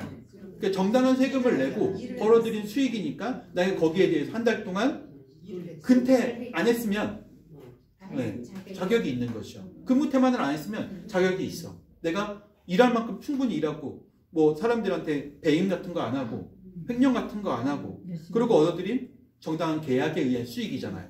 그렇죠? 거기에 대해서 권리를 다 지불하면 그러면 나는 그 수익에 대한 뭐가 있는 거야? 자격이 있다고 말할 수 있는 거예요. 근데 그건 또 물어볼 문제죠. 내가 정말 열심히 이 사회, 이 회사를 위해서 뼈를 갈아 넣었는가? 국회의원 안 했어요. 예. 그런 거죠. 지금 저 부분에 대해서는 자격을 인정을 해줘야 되는 거 아닌가요? 개인이 노력을 해서 많은 부를 축적했다면 노력을 했잖아요. 그렇죠. 근데 그 노력에 뭐가 포함되어 있다는 거예요? 사회적 동의가 필요했다는 거예요. 그러니까 내가 지금 방금 했던 얘기이긴 한데 내가 물건을 팔려면 그걸 사주는 사람들이 필요해요. 그렇죠. 사주는 사람들이 없었으면 그 돈을 그걸 팔 수도 없었지. 이 사람은 아무리 노력해도 팔 수 없었던 거예요. 그러니까 내 노력은 나만의 노력으로만 이루어진 수익이 아니라는 거죠. 내가 벌어들인 수익은 사회적으로 동의된 수익이야. 그러니까 거기에 뭐도 작용했어? 사회적 기여가 작용했다는 거예요. 사회적 기여. 우리 아까 잠깐 얘기했던 것처럼 마이클 조던의 예를 들면 알 수 있죠. 마이클 조던이 아주 개인의 노력을 열심히 해서 모든 사람들보다 아주 뛰어나게 노력을 많이 해서 농구 선수가 됐어. 그런데 그 사회가 농구를 안 봐주는 사회예요. 네. 아니 그러니까 마이클 조던이 그만큼 했기 때문에 그 많은 사람들이 거기에 열광을 하고 거기에 마이클 조던이 열심히 그 많은 사람들을 위해서 뭐라 그래야 되나 기쁘게 해준 것은 인정을 해줘야 되지 않나요? 그렇죠. 그 기쁨을 준 사람들도 그 사람이 봐주는 사람이 없어요. 그러니까 사람이 있다 얘기야. 아니 그렇게 따지면은 그게 바로 지금 이 논의의 핵심이에요. 그러니까 마이클 조던은 그 자격을 안 준다는 게 그거는 그러니까 자격을 안 주는 게 아니라 자격은 스스로 증명해야 되는 거라는 거예요. 자격은 어디에서 받아주는 게 아니라 나 스스로 증명해야 되는 거야. 그렇죠. 근데 그러니까 자기가 가지고 있는 소유물에 대해서 자기가 만약에 자격을 증명하려면 스스로 내가 무엇을 했다라는 것을 증명해야 된다는 거예요. 네. 그런 얘기죠. 근데 반면에 뭐는 할 수 있어. 주장할 수 있어. 이거는 권리를 주장할 수 있다. 내 소유 권리를 주장할 수 있다는 거예요. 그걸 마치 내가 도덕적으로 옳은 일을 한 양 드러내고 나는 성공했다라고 얘기하면서 그렇지 못한 많은 사람들이 거기에 대해서 패배감을 느끼게 해서는 안 된다는 거예요. 그렇게 된 사회가 지금 현재 우리 사회라는 거예요. 근데 자격이라는 게 꼭 100% 자격이 아니라 일부 자격도 인정해줘야 되는 거 아니에요? 그러니까 그 자격은 인정을 하고 말고의 문제가 아니라 스스로 증명해야 되는 문제라는 거예요. 그러니까 어떤 사회도 벌어들인 수익에 대해서 뭘 할 수는 없어. 관중이 열광을 하면은 그거는 자격이 당연히 주어지는 거 아니냐 이거. 자격은 주어지는 게 아니라는 거예요. 이 두 개념의 차이가 있다는 거예요. 복권을 내가 돈을 주고 샀잖아. 그럼 자격이 그 권리가 주어지는 거예요. 권리. 돈을 받을 권리가 주어지는 거예요. 수익에 대한 그러니까 자격이 주어지는 것은 복권은 그런다 치지만은 다른 부분에 이제 열심히 노력을 해가지고 이렇게 돈을 많이 벌었으면은 그거는 엄청 열심히 노력을 해가지고 그 많은 돈을 그쵸. 지금 그 얘기예요. 그 자격을 인정을 해줘야 돼. 그러니까 우리 사회가 가지고 있는 착각이 지금 제목처럼 마이클 샌델은 우리가 이걸 착각하고 있다는 거예요. 착각이다 이게. 네. 내가 올바로 열심히 노력해서 벌어들인 수익이니까 그 수익이 옳은 수익이다라고 믿고 착각하고 있다는 거죠. 올바른 경쟁을 통해서 얻은 올바른 수익이다. 근데 실제로 시장은 올바르고 올바르지 않고 그르고를 평가하지 않아요. 그렇게 얘기한다면 모든 수익은 다 내가 노력해서 얻은 수익이죠. 누구도 도둑도 그렇죠. 도둑이나 마약 딜러나 이런 사람 자기가 스스로 증명할 수만 있다면 내가 얻은 거라고. 그것도 다 뭐예요? 그 사람이 노력해서 얻은 수익이라고 볼 수 있죠. 그러니까 수익에는 뭐가 들어? 자동차 같은 거를 이렇게 만들어서 판다 이거예요. 네. 그 타는 사람들이 편리하게 사용을 하잖아요. 그렇죠. 근데 그런 거를 인정을 안 해주고. 그러니까 인정을 안 해주는 게 아니에요. 아니 그래 자격이 주어져야 자격은 주어지는 게 아니라는 거예요. 내가 그러니까 그렇죠. 자격을 주장할 수는 있어요. 주장하기 전에 이미 그거는 권리는 주어져요. 줘야 된다 이거지. 그러니까 그게 바로 권리예요. 그러니까 지금 이야기하시는 건 내가 열심히 일해서 얻은 수익에 대한 권리를 부여받는 거야. 사회로부터. 그러니까 사회로부터는 권리를 받을 수 있는 것이고 자격은 나 스스로가 증명해야 되는 거죠. 하늘로 한점 부끄러움이 없어야 되는 거야? 그렇죠. 예. 예. 이게 권리와 자격의 차이예요. 예. 아, 그래요? 권리와 자격이 그러니까 우리가 일반적으로 그래서 미국 사회가 가지고 있는 가장 큰 착각 중에 하나 마이클 샌델이 이야기하는 가장 큰 착각 중에 하나가 바로 이거라는 거예요. 그 사람이 권리를 지불했으면 자격도 자동으로 생긴다. 주어진다고 보는 거예요. 세금을 냈으니까. 네. 트럼프 같은 사람이 권리를 다 자기가 했어. 그러니까 세금도 다 내고 자기가 벌어들일 수 있게. 그렇게 된다면 자기는 자격이 있다. 그 돈에 대한 자격이 있는 사람이라고 생각하고 스스로 올바른 사람이라고 믿게 된다는 거죠. 이게 근데 그건 잘못된 착각이라는 거예요. 공정하다는 착각이라는 거예요. 사회가 기계가 혼란스럽다 이거죠. 윤리 도덕 노노 공부시켜. 그래서 이 착각을 안 하게 하기 위해서 마이클 영이 이야기한 것처럼 자기 성찰이 필요하다는 거예요. 네. 내가 번 돈이 과연 나만의 노력으로 이루어진 것인가? 라는 자기 성찰. 그러니까 부자들이 만약에 이 자기 성찰을 하게 되면 그 돈에 대해서 이 돈은 내가 한 노력보다 너무 많아가 되는 것이죠. 네. 실제로 워렌 버핏이 그런 얘기를 했다고 해요. 워렌 버핏은 계속 그런 주장을 해요. 지금도 여전히 재벌세 주장을 해요. 왜냐하면 국가가 나한테 세금을 너무 적게 가져가고 있다 라는 거예요. 내가 기부도 할 수 있는데 기부하는 것 이외에 국가가 강제로라도 내가 벌어들인 수익, 내가 노력한 것이 아니니까 내가 노력하지 않은 수익에 대해서 충분히 더 많은 세금을 걷어갈 수 있어야 되는데 너무 적게 걷어간다는 거예요. 실제로 워렌 버핏이 그렇게 얘기해요. 왜냐하면 자기가 한 노력은 뭐예요? 그냥 컴퓨터 보고 주변 사람들하고 얘기한 다음에 이 주식을 사, 이 주식을 사지 마 이렇게 얘기한 것뿐이 없잖아요. 그런데 그것 때문에 수조 원이 하루아침에도 들어왔다가 나가고 이거 반복한다는 거야. 제대로 된 자격이 있는 그 수익인가요? 그 부분이? 권리에서는 아무 문제가 없어. 그런데 자격을 논할 수 있느냐라는 거죠. 그러니까 워렌 버핏은 스스로 내가 이걸 가질 자격이 없으니까 여기에 대해서 국가가 더 많은 권리를 행사해야 돼. 나한테 더 많은 세금을 부여해야 돼. 근데 국가는 뭐라고 하고 있는 거예요? 만약에 너한테 그런 세금을 너에게만 부과할 수 없으니까 부과하게 된다면 모든 부자들에게 기업인들에게 다 부과해야 된다는 거예요. 그러면 거기에 많은 공동체의 기업인들이 특히 많은 부자들이 동의할 수 있을까라고 묻는 거죠. 외국으로 빠져나가나? 그게 노블리스 오블리스. 예, 노블리스 오블리지의 논의죠. 한번 볼까요? 내용으로. 그러므로 이거죠. 능력주의 사회에서 그 능력이 인정되는 사회에서는 개인의 소득은 철저하게 경제적 원칙에 따라서만 평가되어야 한다. 다시 말해서 국가가 개입해야만 한다라는 거예요. 경제적 원칙. 한쪽으로 너무 많이 부가 쏠리게 되면 당연히 부에 불평등이 발생하게 되니까 원칙에 따라서 그 부를 강제적으로라도 분배해야 돼요. 개인의 능력은 도덕적 평가와 무관해요. 그러니까 국가가 있어야지. 그러니까 시장 경제의 하이에크처럼 신자유주의를 주장했던 하이에크처럼 시장 경제에 만약에 평등의 역할을 국가가 해야 될 평등의 역할을 대신 짊어지게 하려고 한다면 시장은 그 부분에 대해서 명확하게 평등을 개인의 능력을 소득을 경제적 원칙에 따라서만 평가를 해야 된다는 거예요. 그렇게 되면 어떤 결과가 벌어지는지 아세요? 원래 시장 경제 체제로 한다면 부가 한쪽으로 과하게 쏠리게 되면 시장이 붕괴돼요. 차값은 계속 올라가는데 차를 살 사람들의 소득은 계속 줄어들어. 그러면 차는 안 팔리게 되고 결국에는 기업은 도산하게 되잖아요. 그러니까 경제적인 원칙에 따른다면 어떻게 해야 돼?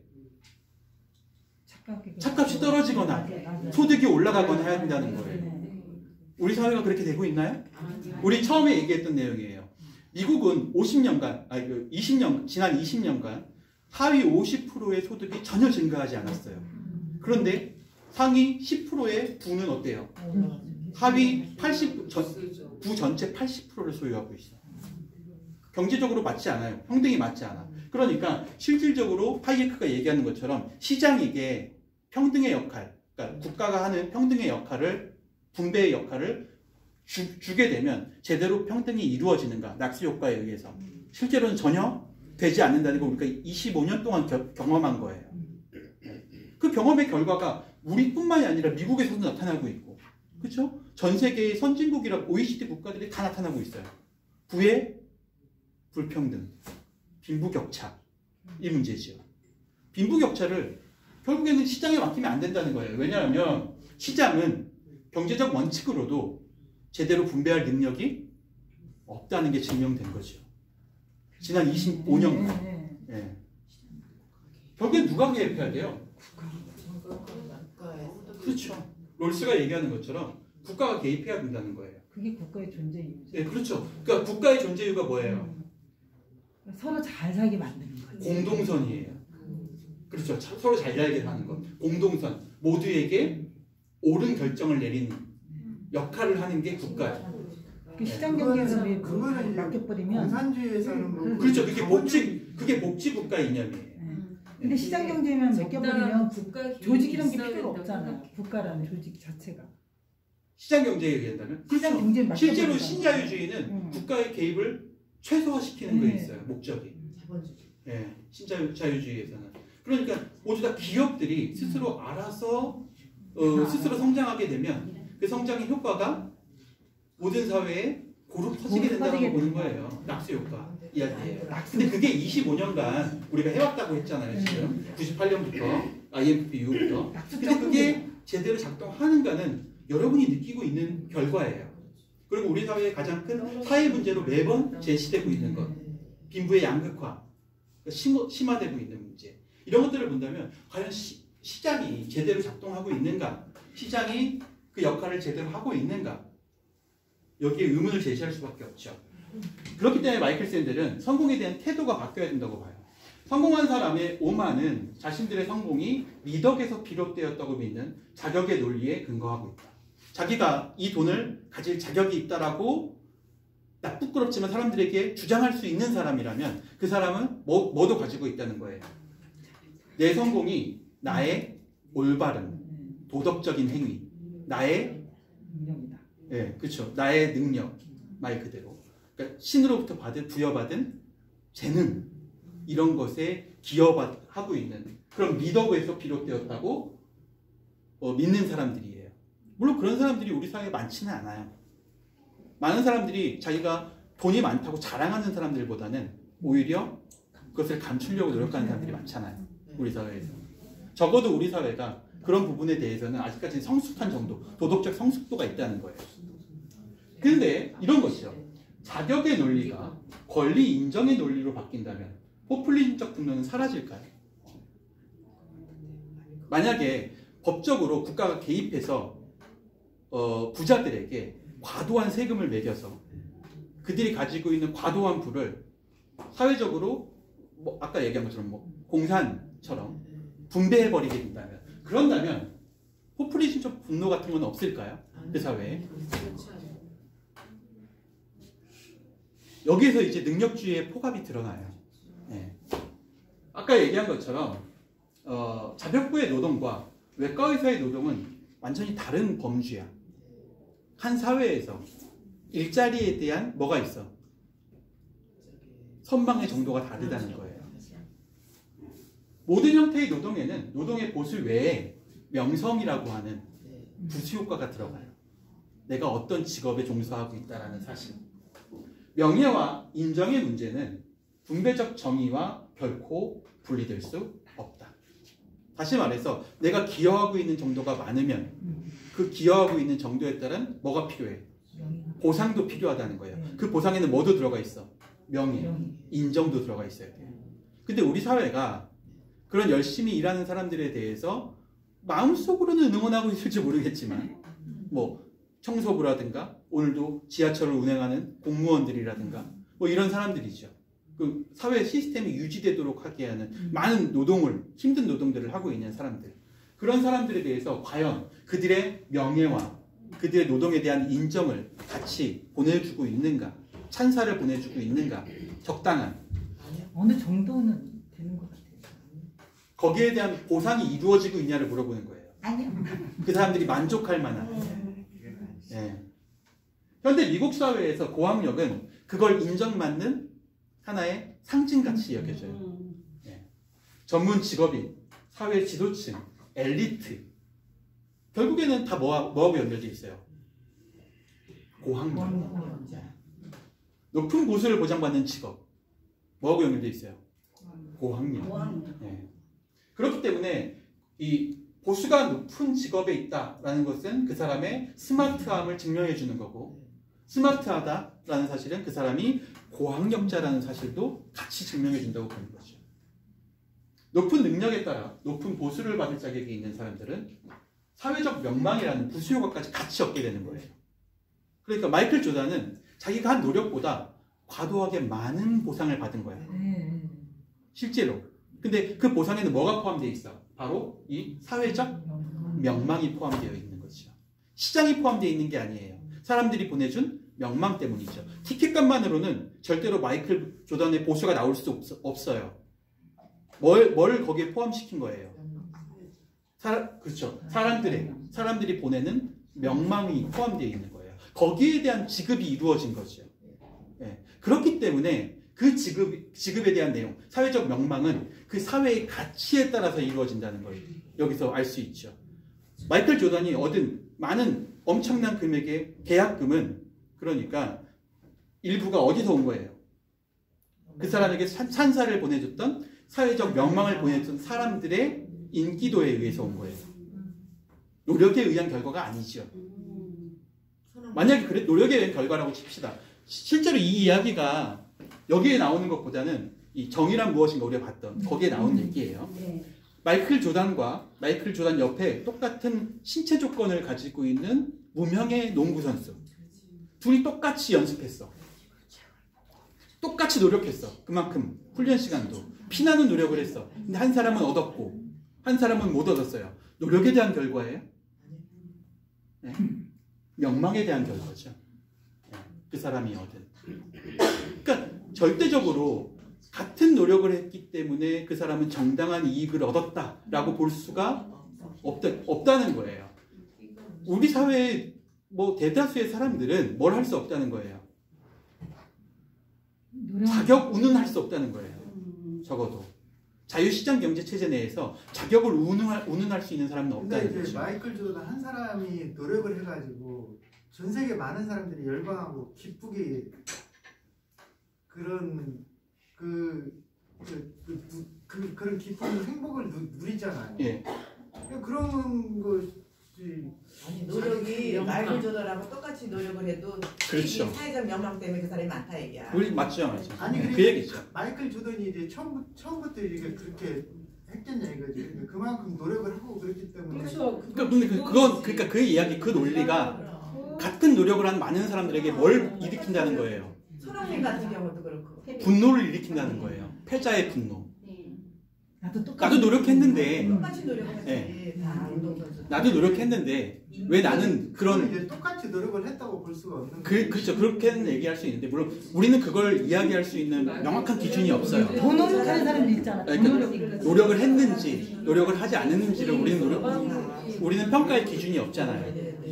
그건 본인만 가지고 있는 그러니까 거예요. 결과를 보면은 이게 이 사람이 노력을 했는지 안 했는지는 그게 잘못된 생각이라는 거예요. 그렇지. 결과로 평가할 수 없다는 거예요. 왜냐하면 이미 그럼 결과로 평가를 안 하면 뭘로 이미 기울어진 시작이 시작이 기울어져 있기 때문에 이 문제가 올바른 평가를 내릴 수 없는 문제다. 우리는 그걸 공정하다고 착각하고 있다 이렇게 보는 거예요. 아니 진짜 마이클 샌들이 주장하는 내용. 그 영화 배우 착각이라고 탤런트들 얘기하면 근데 이게 제목이 착각이. 그렇죠. 이건 제가 이 얘기를 이렇게 하는 이유는 마이클 샌델의 이야기예요. 제목이 착각이. 네, 마이클 샌델의 주장. 이게 옳다 그르다를 얘기하는 게 아니라 마이클 샌델이 그렇게 주장하고 있다. 아니 진짜 얘가 보면 왜 CF 가격들이 너무 셀럽들이 CF 가격이 너무 많이 하잖아요. 많이 받잖아. 그런 자격을 그러니까 결국엔 이거예요. 사회적 명망이 거기에 덧붙여져 있지 않기 때문에 능력주의적 오만과 패자의 굴욕이 발생할 수 있다는 거예요. 그러니까 이 착각에 빠져 있으면 한 사람은 승자가 되고 한 사람은 패자가 된다는 거예요. 그 연예인을 예를 들어서 네, 똑같아요. 네. 아무리 연기를 잘해도 그래. 인기가 없으면 CF에 안 안 들어오고 들어. 맞아요. 그걸 먹고 사는 거예요. 그러니까 한 사회를 그 사람이 얻은 수익의 정도로 평가하는 사회는 네. 평가하고 있죠. 뭐가 나타날 수밖에 없어. 패자의 굴욕이. 그래서 오만과 굴욕이 이 대결할 수밖에 없는 구도가 생기게 된다는 거예요. 굉장히 많지. 우리가 이걸 어디서 확인했다는 거예요? 마이클 샌델은 트럼프의 당선을 통해서 확인했다는 거예요. 트럼프는 절대로 기존의 미국 사회가 가지고 있었던 도덕적 관념으로는 당선될 수 없는 사람이야. 절대로. 그런데 당선됐잖아요. 그리고 그걸 당선되게 만든 원인이 무엇인가를 분석하고 있는 거예요. 미국 사회가 무엇이 잘못되었기 때문에. 네, 그렇죠. 이 공정하다고 사람들이 착각하고 있기 때문에 트럼프가 받은 수익이 만들어낸 수익이 신으로부터 축복받은 선한 수익이다라고 믿고 있다는 거예요. 그건 착각이죠. 우리가 그건 어디서 결정해 줘야 되는 거야? 실질적으로는 권리를 통해서 증명해야 되는 거예요. 최근에 뉴스에 나왔잖아요. 얼마 전에 뉴스에 나왔는데 서로 이제 바이든하고 이 트럼프가 이제 결국에는 대선 주자가 됐어요. 차기. 그래서 11월에 있을 대선을 준비하고 있는데 서로 욕한다는 거야. 뭐 트럼프는 항상 하던 대로 이제 머저리라고 이제 바이든을 욕하고 바이든은 트럼프에 대해서 최근에 새로 바뀌었어. 네, 빈털터리. 최근에 세금을 이제 벌금을 부여받았는데 그 벌금과 세금을 지불할 능력이 없다. 자기가 스스로 자기가 그렇게 파산을 해가지고. 그러니까 빈털터리라는 걸 스스로 공적으로 증명한 얘기죠. 낼 돈이 없다. 전도하시네. 결과적으로는 지금 미국 사회가 차기 선거에서도 뭘 이용하고 있는 거예요? 대중들의 감정을 이용하고 있는 거예요. 그리고 이 감정을 이용한 형태는 반드시 뭐로 흘러가게 돼 있어? 포퓰리즘적 투표로 이어지게 돼 있다라고 볼 수 있죠. 이성적인 판단을 내리지 않으면 합리적인 결정을 내릴 수가 없어요. 오만에 쌓여 있으면 혹은 패배감에 쌓여 있으면 절대로 뭐가 불가능하다는 거야. 합리적, 이성적 판단을 내릴 수가 없다는 거예요. 올바른 대통령이 누가 되는 게 맞는가라는 거에 대한 올바른 판단을 내릴 수가 없다는 거죠. 실제로 행운으로부터 얻는 수익이 굉장히 커요. 그렇잖아요. 복권 당첨만도 엄청난 행운이죠. 오늘 뉴스에 나왔나요? 누군가가 캘리포니아 주에서 미국에서 무슨 엄청 큰 복권에 당첨됐대요. 그게 우리 돈으로 하면요. 1조가 돼. 1조 가까이. 9천억. 무슨 복권이 그렇게 돈이 많냐? 예, 미국은 이제 땅덩이가 크니까. 그걸 한 사람이 받았는데 그게 캘리포니아 주에서 당첨자가 나왔어. 65세인가? 그래요. 네. 근데 캘리포니아 주에서는 그 당첨자를 공개할 수 있대요. 신상을. 무서워라. 그래서 이 사람이 바로 도망쳤대. 집에 문을 걸어 잠그고 바로 다른 주. 그러니까 그걸 공개해서는 안 되는 주 쪽으로 도망쳤다는 거예요. 자기의 위치나 이런 것들을 하기 위해서. 어쨌든 뭐 행운이죠. 그러니까 자기가 만약에 거기에 대해서 자격을 주장할 수 있으면 그렇죠? 그럼 도망 안 할 거 아니에요. 근데 자격을 주장할 수 없는 사람이야. 그런데 권리는 있어. 부여받았어. 이 얘기죠. 자, 그럼 행운으로 얻은 부는 사회로 환원되어야만 하는가? 능력을 통해서 정당하게 얻은 부는 사회로 환원될 필요가 없는가? 행운주의자들의 얘기가 있어요. 그러니까 뭐 행운 평등주의자들은 이런 식으로 이야기하죠. 자, 그런 사람도 있을 수 있지. 그러니까 운이 많이 따라서 성공한 사람도 있을 수 있잖아요. 근데 그 사람들은 그 행운에 대한 비용을 지불하면 돼. 권리를 지불하면 된다는 거예요. 반면에 행운이 아니라 스스로 뭐라고 그러죠? 자수성가한 사람이 있을 수 있잖아요. 네. 행운이 절대 없었고 자기는 스스로 노력해서 얻은 거야. 이런 사람들도 있으니까 이런 사람들과 행운을 통해서, 그러니까 쉽게 말해서 부의 상속을 통해서 부를 이룬 사람과 서로 차등을 둬야 된다. 차등을 둬야 된다라고 보는 사람들, 이런 사람들을 뭐라고 부르냐면 이제 행운 평등주의자 이렇게 불러요. 운이 없던 사람들에게 이 운이 있던 사람들은 그 운에 대한 비용을 지불해야 된다 라고 보는 거예요. 그 대신에 스스로 노력해서 운이 없었는데도 그러니까 부모가 잘 살아서 상속을 많이 받은 것도 아닌데도 스스로 노력해서 얻은 사람들에게는 그 부를 인정해줘야 된다라고 보는 사람들이죠. 행운평등주의자들은 그런 의미에서 롤스하고는 좀 다른 거죠. 이런 사람들은 좀 나중에 롤스 이후에 등장한 새로운 인물들이에요. 운이 있었지만 노력하지 않은 사람들에게는 환원될 필요가 없다라고 보는 사람들이죠. 누가 그거를 가라네? 그렇죠. 그건 이야기할 수 없죠. 그러니까 유자격 빈자와 무자격 빈자의 구분의 문제점이 있어요. 지금 누가 그걸 하겠어요? 개인이 지어야 할 책임의 범위를 개인에게 한정하게 된다는 문제가 생긴다는 거예요. 난 운이 없었어. 네. 개인의 노력 여부를 객관적으로 판단하게 돼버린다는 거죠. 이렇게 되면 너는 많이 노력했으니까 성공했고 너는 노력을 많이 안 해서 실패한 거야. 사회가 그런 낙인을 찍어버리게 되는 효과가 있어요. 네. 도움을 받아야 할 유자격 빈자들에게 오히려 굴욕을 주기도 해요. 자, 너는 도움 받아야 될 사람이야. 그리고 돈을 줄 때 그걸 받는 사람도 기분이 나빠. 네, 낙인이 찍힌다는 거예요. 네. 낙인이죠. 무책임하다는 낙인을 찍은 사람에게는 아무런 도움도 주지 않으며 근본적으로 열등하다는 낙인을 찍은 사람에게는 굴욕감을 주는 아주 잘못된 기준이 만들어지게 되죠. 평등주의자들은. 이 행운평등주의자들의 이야기는. 실제로 제가 이제 유학할 때 저희 교회, 제가 다니던 교회에 조기 유학으로 온 친구가 한 명 있었어요. 근데 그 조기 유학을 올 때 이제 엄마하고 같이 오잖아요. 근데 분이 이제 다니는 아이가 다니는 학교가 이렇게 굉장히 부자들이 다니는 사립학교야. 그래서 돈을 많이 내야 되니까 본인들의 삶은 조금 이제 좀 힘들죠. 근데 아이를 조기 유학 보낼 정도면 집안 자체가 여유 있는 집안이잖아요. 그래서 실제로 그 집이 가난한 집은 아니야. 그런데 돈에 맞춰서 집을 구하다 보니까 빈민가에 집을 구하게 된 거죠. 그분 이제 어머님이에요. 그 아이의 어머니를 제가 이제 개인적으로 알고 있었는데, 그 어머니 얘기를 들으니까 이래요. 수요일만 되면 차가 온대요. 마을 공동 그 광장에. 그래서 자기도 이제 처음에 사람들이 거기 막 달려가고 막 그러니까 뭐 하나 해가지고 자기도 궁금해서 갔대요. 감자를 나눠준대요. 무료로. 예. 그러니까 그 지역이 가난한 사람들이 사는 지역이니까 무료 배식을 하는 거죠.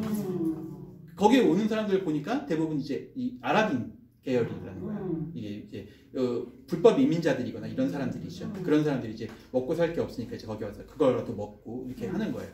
근데 어느 날 자기가 이제 집 앞 밖에 문 열고 나가려고 그러는데 자기 문 앞에 감자 한 꾸러미가 있더래. 자기가 원하지도 않았는데 자기는 실제로 마트에서 사 먹는 사람인데 저한테 그 얘기를 하면서 그게 기분 나쁘더라는 거야. 네. 나를 뭘로 보는 거야? 그렇죠. 낙인을 찍게 된다는 거예요. 네. 그 낙인이 자기한테 부적절하게 다가오는 것도 기분 나쁜데 그 낙인이 하지 말고 스무스하게 넘어가는 것도 지인인데. 네, 그런데 어쨌든 그런 사회가 되면 그런 식으로 낙인이 찍고 분노가 일어나게 되는 사회가 되면 그 사회가 절대로 정의로운 사회가 될 수 없다는 게 마이클 샌델의 생각이에요. 왜냐하면 그 사람들은 굴욕감을 받게 되니까 그래요. 조작된 도박장에서 아까 얘기한 것처럼 이미 기울어진 경기장이야. 조작된 도박장에서 항상 돈을 잃는 사람들, 항상 자기가 아무리 노력해도 될 수 없는 사람들, 이런 사람들에게 그냥 운이 나빴을 뿐이야. 이게 위로가 될까요? 네. 그렇게 이야기할 수는 있어요? 공식적으로 국가가. 아니지. 부모가 크게 노력을 안 해서 네가 부모 덕을 볼 수 없는 거야. 너는 흙수저야. 이렇게 얘기하면 어때요? 마음속에 인정이 생겨요? 아니요. 아까 얘기한 것처럼 굴욕감과 그에 대한 분노가 따라오게 된다는 거예요. 그리고 그 분노는 지금 있는 정권에 대한 심판론으로 가게 되는 거죠. 네. 반대에 투표하게 되는 거예요. 그 반대. 트럼프가 재선을 하지 못했다는 게 굉장히 큰 의미가 있어요. 그런 의미에서. 트럼프를 지지했던 사람들이 정말로 트럼프가 대통령이 될 자격이 있다고 생각했던 사람들은 다 아니라는 거예요. 네. 트럼프가 이번에는 될 가능성이 있어요. 네, 있지요. 또 돼? 왜냐하면 정권 심판론을 원하는 사람들. 왜냐하면 바이든 정부가 이 문제를 해결하지 못했어. 여전히. 근데 트럼프도 얘기하죠. 그러니까 트럼프의 올바름에 투표하는 게 아니라 그러니까 누가 네. 싫어서 누굴 하는 차악을 선택하게 되는 거예요. 자기의 뭐 때문에? 자기의 이득 때문에. 그냥 굴욕과 분노 때문에. 사회에 대한. 집어보는 거야. 이게 포퓰리즘적 선택이에요. 마이클 샌델은 절대로 이런 포퓰리즘 선택을 해서는 안 된다고 봐요. 포퓰리즘 선택이 결과적으로는 그 사회가 이 올바른 정의로운 사회로 갈 수 있는 길을 막는다고 보는 거죠. 우리나라는 누가 되겠어요? 마찬가지죠. 누가 싫어서 누굴 네. 하는 그래서 제가 이 책을 또 권해드리는 거기도 하고요. 자, 한번 볼까요? 재능을 어떤 방식으로 계산할 수 있을까요? 자유시장 자유주의나 평등주의적 자유주의, 그러니까 하이에크가 이야기하는 신자유주의나 아니면 롤스가 이야기하는 복지사회나 모두 개인의 능력에 따른 보상체계에는 반대예요. 결국 능력에 대한 평가는 남게 되죠. 왜냐하면 결과치는 서로 다르게 될 수밖에 없으니까. 이게 아까 얘기한 것처럼 능력주의의 가장 큰 문제점이야. 왜냐하면 이렇게 해서 만들어진 차등적인 형태의 소득 분배는 결국 승자와 패자를 나누게 만들고 오만과 굴욕을 그 사회에 팽배하게 만들게 되기 때문이죠. 행운 평등주의자들도 마찬가지예요. 결국 복지 대상자들의 패자의 굴욕에 빠뜨리는 능력주의의 문제를 피할 수 없다. 아주 극빈자층에 낙인을 찍게 되는 효과도 피할 수가 없죠. 능력주의는 용어 속에 이미 뭐가 들어가 있어요? 비하가 들어가 있어. 능력이 없는 사람들에 대한 비하. 불평등을 당위적으로 인식시키게 돼요. 나는 능력이 없는 사람이니까 이런 대우를 받는 게 마땅해라는 당위적인 이런 인식이 그 사회에 팽배하게 만드는 문제점을 만들고 있다는 거예요. 그 결국에는 패자에게 굴욕을 주게 되죠. 미국 민주당의 패인을 얘기해요. 스스로 좌파 정당에서 능력주의 정당으로 변모했기 때문에 자기들이 원래 지속적으로 추구하던 노동자 편의, 노동자 위주의 정책에서 2000년대로 들어오면서 신자유주의로 자기 스스로가 변화했어. 공약들이. 민주당 스스로가. 전통적으로 민주당 지지자들은 대부분 다 노동자들이었는데 갑자기 엘리트층의 어떤 기호를 변호하는 정당이 되었고 그걸 일순간에 무너뜨린 게 바로 이 엘리트층들의 사소한 비리들이었어. 성추행, 입시 비리 이런 것들이 등장하니까 별것도 없는 놈들이 자기가 승자라고 뽐내고 있었구만 이런 생각이 나오게 되면서 결국에는 포퓰리즘의 반격이 일어나게 되었다. 능력주의로 설 자리를 잃은 패자들의 분노가 바로 이 포퓰리즘을 이끌었다. 이렇게 분석해 볼 수 있다는 거예요.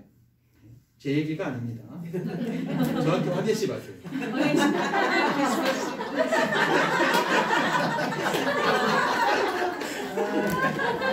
전 책에 있는 저기는 책에 있는 걸 여러분한테 알려드리는 거예요. 책에 있는 내용만 전달해 드리는 거예요. 저 같이 중립적인. 쉬는 시간, 노는 시간 아니야? 아, 하나만 조금 더 하고 우리가 얘기가 길어져가지고 오늘 맞춰야 되니까 책을 어쨌든 자 인재 선별기로서의 대학에 대한 이제 우리가 그 능력주의의 가장 핵심적으로 드러나는 지표가 소득은 사실 모두 다 일정하게 공개하지 않잖아요. 여러분 뭐 빌 게이츠가 얼마 받는지 워렌 버핏이 얼마 받는지 모르잖아요. 그건 공개하지 않아요, 잘.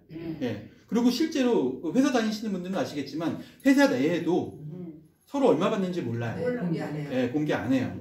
그렇기 때문에 소득 수준에 따른 형태의 그 선별은 드러나는 형태는 아니야. 겉으로 명확하게 드러나지 않는다는 거예요. 명품 옷 입고 다니는데 실제로는 형편없는 소득을 가지고 있는 사람들도 있을 수 있고 좋은 차 타고 다니는데 실제로는 모든 벌어들이는 수익을 다 차에다 투입하는 사람일 수도 있는 거예요. 그러니까 겉으로 보여지는 가장 핵심적인 선별기는 뭘까요? 능력의 선별기. 학력이죠. 그건 속일 수 없잖아요. 학력은. 예. 왜 학력도 짱해서 잘 들어가잖아. 특히 미국 같은 사회는 아이비 리그가 굉장히 오랫동안 만들어져 왔어요. 아이비 리그의 역사가. 능력주의 구태타, 계급 없는 사회를 위한 교육을 그래서 이 마이클 샌델은 주장하고 있습니다. 결과적으로 능력에 따른 차별보상 체계의 가장 큰 문제점은 오만과 분노예요. 상류층의 판별기는 가장 핵심적인 건 뭐예요? 입시비리가 왜 일어났어요? 돈 많은 사람들이 자기 자식이 가지지 못한 능력을 돈으로 대신해주는 과정. 그러니까 결국에는 대학이라고 하는 명함을 얻기 위해서죠. 성별, 인종, 여기에 따른 차별이 존재하고 어떻게 보면 대학이라는 공간을 점령하기 위한 비리, 온갖 비리가 나타나고 있다. 제임스 브라이언트 코넌트는 하버드대 총장이에요. 마이클 샌델이 하버드대 교수잖아요. 하버드대 총장을 굉장히 많이 공격해요. 세습 상류층의 득세에 반대하고 있습니다. 그러니까 부모로부터 돈을 받는 사람들이 사회에 늘어나게 되는 거에 대해서 이 제임스 브라이언트 코넌트는 굉장히 불편한 심사를 많이 이야기하는 사람이에요. 그런 건 이제 귀족은 없어. 귀족 사회가 아니야. 부모로부터 귀족의 자기를 물려받는 그런 중세 봉건 사회가 아닌데 그런 것들을 여전히 주장하고 있는 사람들, 이런 사람들은 없어져야 된다. 이렇게 강력하게 이야기하는 사람이죠. 그런데 이 사람이 만든 게 뭐냐? 바로 하버드 장학금 제도예요. 장학금으로 하버드에 입학할 수 있는, 특히 빈민들이 입학할 수 있는 제도를 만들었죠. SAT 시험을 통해서 능력이 출중한 학생에게 장학금을 지원하겠다. SAT는 부자도 보고, 부자도 똑같이 보고, 또 가난한 사람도 똑같이 보잖아요. 그러니까 공교육을 받은 모든 사람들은 모두 다 SAT를 보게 돼. 거기에 따라서 능력이 점수로 나오게 되니까 거기에 따라서 높은 점수를 받은 사람에게는 일괄적으로 장학금 지급하겠다. 능력주의 사회로의 도약이죠. 근데 이게 얼핏 보기에는 가난한 사람들이 열심히 공부해서 장학금 얻어가지고 자기가 장학금을 낼 수 없는 비싼 대학에도 마음껏 다닐 수 있는 세상을 만들었다라고도 볼 수 있어요. 하지만 반대로 보면 결국에는 아까 이야기한 것처럼 능력주의 사회로 가게 만드는 원인이 되는 거죠. 사회적 이동성이 보장된 상태에서는 개인이 얼마든지 위로 올라갈 수 있죠. 그런데 이동성이 보장되어 있지 않다면 어떨까요? 올라갈 수도 없는 거지. 네. 결국에는 올라갈 수 없는 그러니까 하늘에 매달려 있는 심포도 같은 걸 보게 되는 거예요. 미국 공교육의 평등지향적, 사회적 이동지향적 고등교육 시스템의 기초는 아까 얘기한 것처럼 바로 능력주의다. 그래서 실제로 이 능력주의가 지속되다 보니까 우리가 처음에 이야기한 것처럼 아이비리그에 속해 있는 많은 학생들의 부모가 고소득자라는 거예요. 실제로 70% 가까이가. 그 얘기는 뭐예요? 이게 평등한 원칙에 따라서 모든 사람들에게 분배되지 않는다는 걸 보여주는 예라는 거죠. 왜 그런 결과가 발생해요? 그렇죠. 사립교육 같은 거죠. 돈을 더 사용하는가, 또 얼마나 좋은 교육을 받게 하는가, 얼마나 좋은 포트폴리오를 만들어낼 수 있는가, 이거는 돈으로만 가능하잖아요. 그러니까 실제로는 SAT 성적에 의해서 평등하게 만들어진 경기장이다 라고 얘기하지만 평등해요? 아니죠. 기울어져 있다는 거예요. 일단 시작부터 기울어져 있죠. 그렇기 때문에 과거에는 인위적으로 만들어진 귀족이 있었다고 한다면 이제는 자연적으로 만들어진 귀족 상태가 만들어지게 됐다는 거예요. 스스로 올바른 상태에서 만들어진 귀족들이라는 거죠. 아이비리그의 평판을 받게 되면 사람들은 굉장히 능력 있는 사람처럼 여겨지게 되기 시작하는 거죠. 능력주의 폭정이 바로 이런 데서 드러나요. 능력에 근거한 불평등은 항상 당위성을 갖게 돼요. 아까 얘기한 것처럼 네가 능력이 없어서 네가 노력을 덜해서 이 모양 이 꼴로 사는 거야. 그걸 개인도 자기의 책임으로 받아들이게 된다는 거예요. 이걸 불평등의 당위성이라고 얘기하는 거죠. 나는 그럴 능력이 없는 사람이니까 이런 대우를 받아도 할 말이 없어. 세대를 거듭하면 거듭할수록 어떻게 돼요? 이게 굳어지게 되죠. 코넌트는 하버드 총장은 오판하고 있는 거예요. 재능을 통해서 사람을 선별하는 게 결국에는 평등을 찾는 일이라고 잘못 생각한 거죠.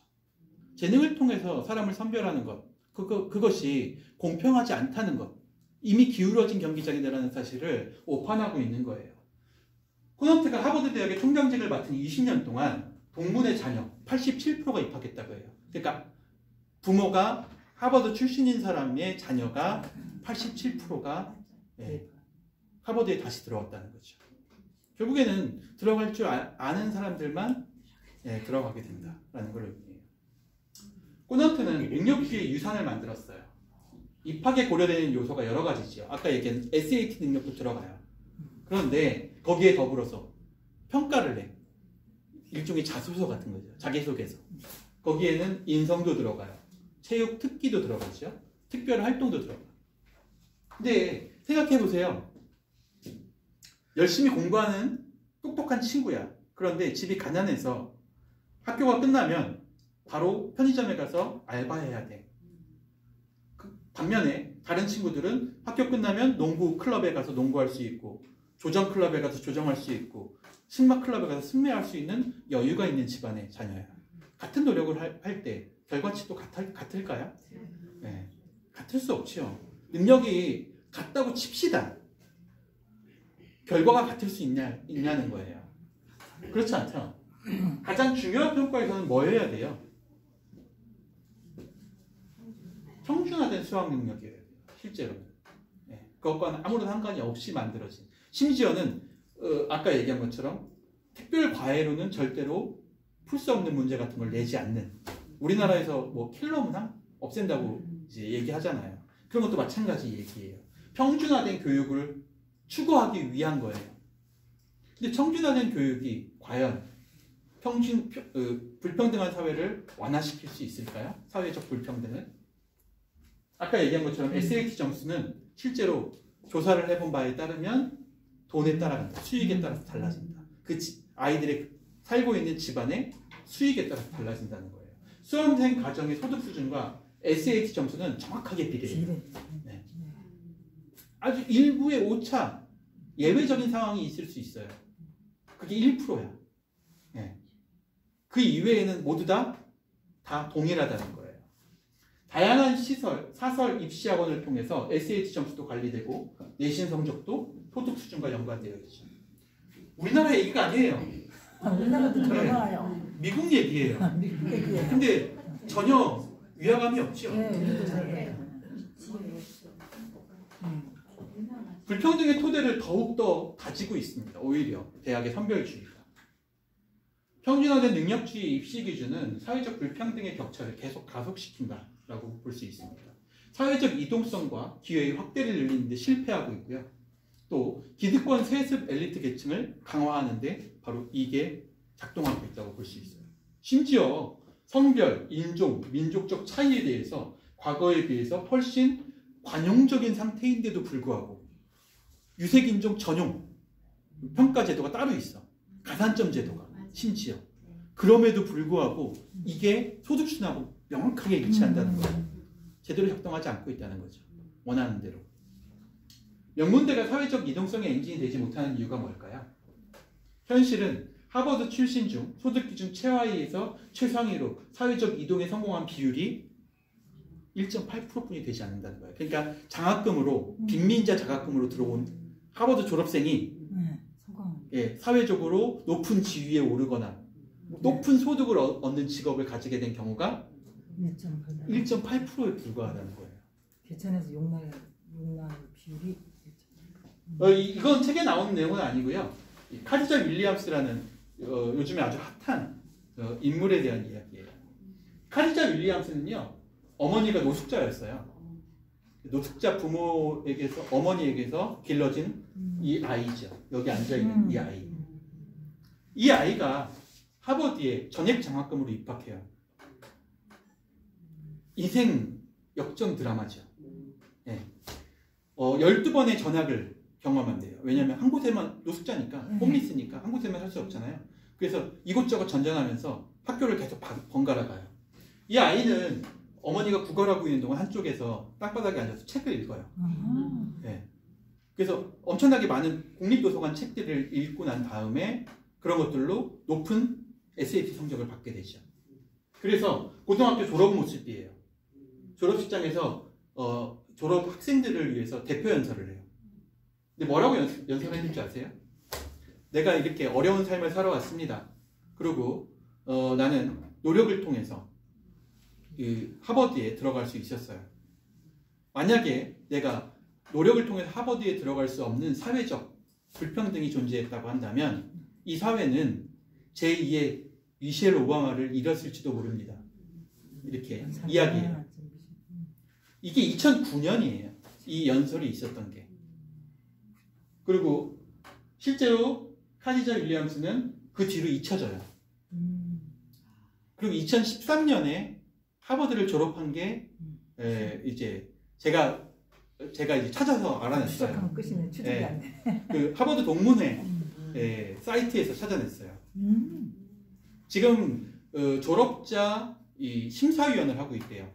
그러니까 졸업자 심사위원이라는 게 뭐냐면 이 졸업자이면서 이 하버드에 지원하는 지원자들의 서류를 검토해. 그래가지고 적당한 자격이 있는 사람인가, 아까 얘기한 것처럼 뭐 장학금 받을 사람인가 이런 것들을 선별하는 역할이에요. 직업은 뭔지 아세요? 사회적 이동에 성공했을까요? 어때요? 못했어. 그러니까 잊혀져. 지금은 직업이 뭘까요? 제가 동문회에서 그 영문으로 되어 있는 프로필을 보니까 워싱턴 DC에서 공무원 하고 있어요. 하버드 출신이, 그렇죠? 공무원이에요. 고급 공무원일 수도 있겠죠. 근데 하는 일이 뭔지 아세요? 전화 받는 일이에요. 민원 전화. 사랑하는 다섯 민원 전화 받는 일이에요. 그렇구나. 인종차별도 좀 들어가. 저는 그렇게 생각하진 않아요. 저는 물론 이게 사회적 이동 사다리가 어느 정도 작동한 예라고 볼 수 있죠. 왜냐하면 노숙자였으니까 부모가. 네. 그런데 중요한 건 이 친구가 했던 연설 때문이에요. 제가 이걸 선택한 이유는 이 친구는 자기가 제2의 미셸 오바마가 될 수도 있다고 생각했어요. 하버드에 들어갈 당시만 해도. 네. 자기의 꿈이 이루어졌나요? 자기의 원대로? 하버드에 들어갔잖아요. 4년 전액 장학금으로 졸업도 무리 없이 했어요. 중간에 이제 자기가 이제 고백하는데 몇 번 위기도 있었대요. 네. 그런데 어쨌든 졸업을 했어요. 그래서 2013년에 졸업한 2013년 졸업생이에요. 정상 졸업. 네. 정상 졸업을 한 거죠. 결과적으로. 그렇다고 뭐 남들보다 뛰어나게 졸업한 것도 아니에요. 네. 결국엔 하버드 출신 공무원이 된 거죠. 네. 과연 자기가 원하던 성공을 이뤘나요? 그 끊임없는 노력의 결과. 이 친구가 노력을 안 했다는 게 아니라 그 엄청난 노력이 있었잖아요. 길거리에서 책을 읽어가면서 했던. 얼마나 무시는 많이 당했겠어요. 고등학교를 전전하면서. 네. 선생님들이나 학생들에게. 그걸 다 이겨내고 엄청난 노력의 결과를 얻어낸 게 공무원이에요. 네. 사회적 이동 사다리가 제대로 작동하고 있으면 이 능력 선별기가 제대로 작동하고 있으면 이러면 안 되죠. 사다리가 공무원에서 끝났나 보다. 네. 이 이야기를 하고 싶은 거예요. 네. 그러니까 제대로 진짜 이 고교 평준화라든가 대학 평준화라는 게 우리가 이야기한 것처럼 불평등을 완화하고 있는가? 실제로는 이것을 오히려 더 강화시키고 있는 건 아닐까? 그래서 인재 선별기 역할을 하고 있는 건 아닐까라고 보는 게 바로 마이클 샌델의 생각이죠. 능력주의를 더 공평하게 만들기 위해서는 뭐가 필요할까요? 교육기회를 확대를 통해서 사회적 이동성을 높이는 정책의 현실적 한계에 대해서 이야기해요. 맨날 얘기했다고 그러잖아요. 지난 첫 시간에도 오바마가 할렘가에 있는 고등학생들에게, 흑인 고등학생들에게 열심히 노력하면 나처럼 될 수 있다. 이렇게 얘기했다고 했잖아요. 네. 교육기회를 확대를 하면 그러면 과연 이 사회적 이동성이 높아질까요? 그렇게 오바마가 집권하고 난 지 얼마나 지났어요? 벌써 15년이 20년 가까이 돼요 이제. 그렇잖아요. 바뀌었어요 미국이? 기부금 입학이라든가 사설 SAT 교육이라든가 엘리트 체육 특기된 선발 같은 제도가 얼마든지 지금도 부자인 고소득자 자녀들을 대학에 들어가게 하고 있어요. 입시를 공평하게 만들 수 있는 재원이 있을까요? 학교의 입학 기준을 개선하면 좋아질까요? 소수자 우대 정책이라든가 국가의 사립대학 정기 감사라든가. 근데 실제로는 문제는 뭐예요? 학력을 통한 인재 선발의 근본적 문제점이 그 안에 깔려 있다는 거예요. 학력을 통해서 하면 안 된다는 거죠. 학력은 올바른 평가 기준이 될 수 없어요. 왜냐하면 그러니까 성적은 올바른 평가 기준이 될 수 없어요. 그 사람의 인격에 대한 맞아요. 선별 결과를 통해서 아까 얘기한 것처럼 낙인 효과가 얼마든지 날 수 있어요. 우리가 흔히 하는 얘기 중에 뭐 있어요? 수포자, 수학 포기자. 네.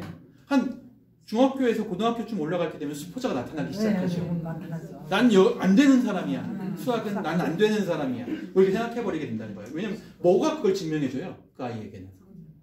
그렇죠. 오랫동안 자기가 얻은 수학 성적이 그걸 증명해준다는 거예요. 실제로 우리가 알다시피 아인슈타인도 수학을 잘 못했다고 해요. 네. 근데 만약에 아인슈타인이 수포자가 돼서 문과로 지향했다고 하면 우리나라에서 예를 들어서 그랬다면 우리는 지금 엄청난 과학적 퇴보를 이뤘겠죠. 선별 결과가 적절하지 않아요.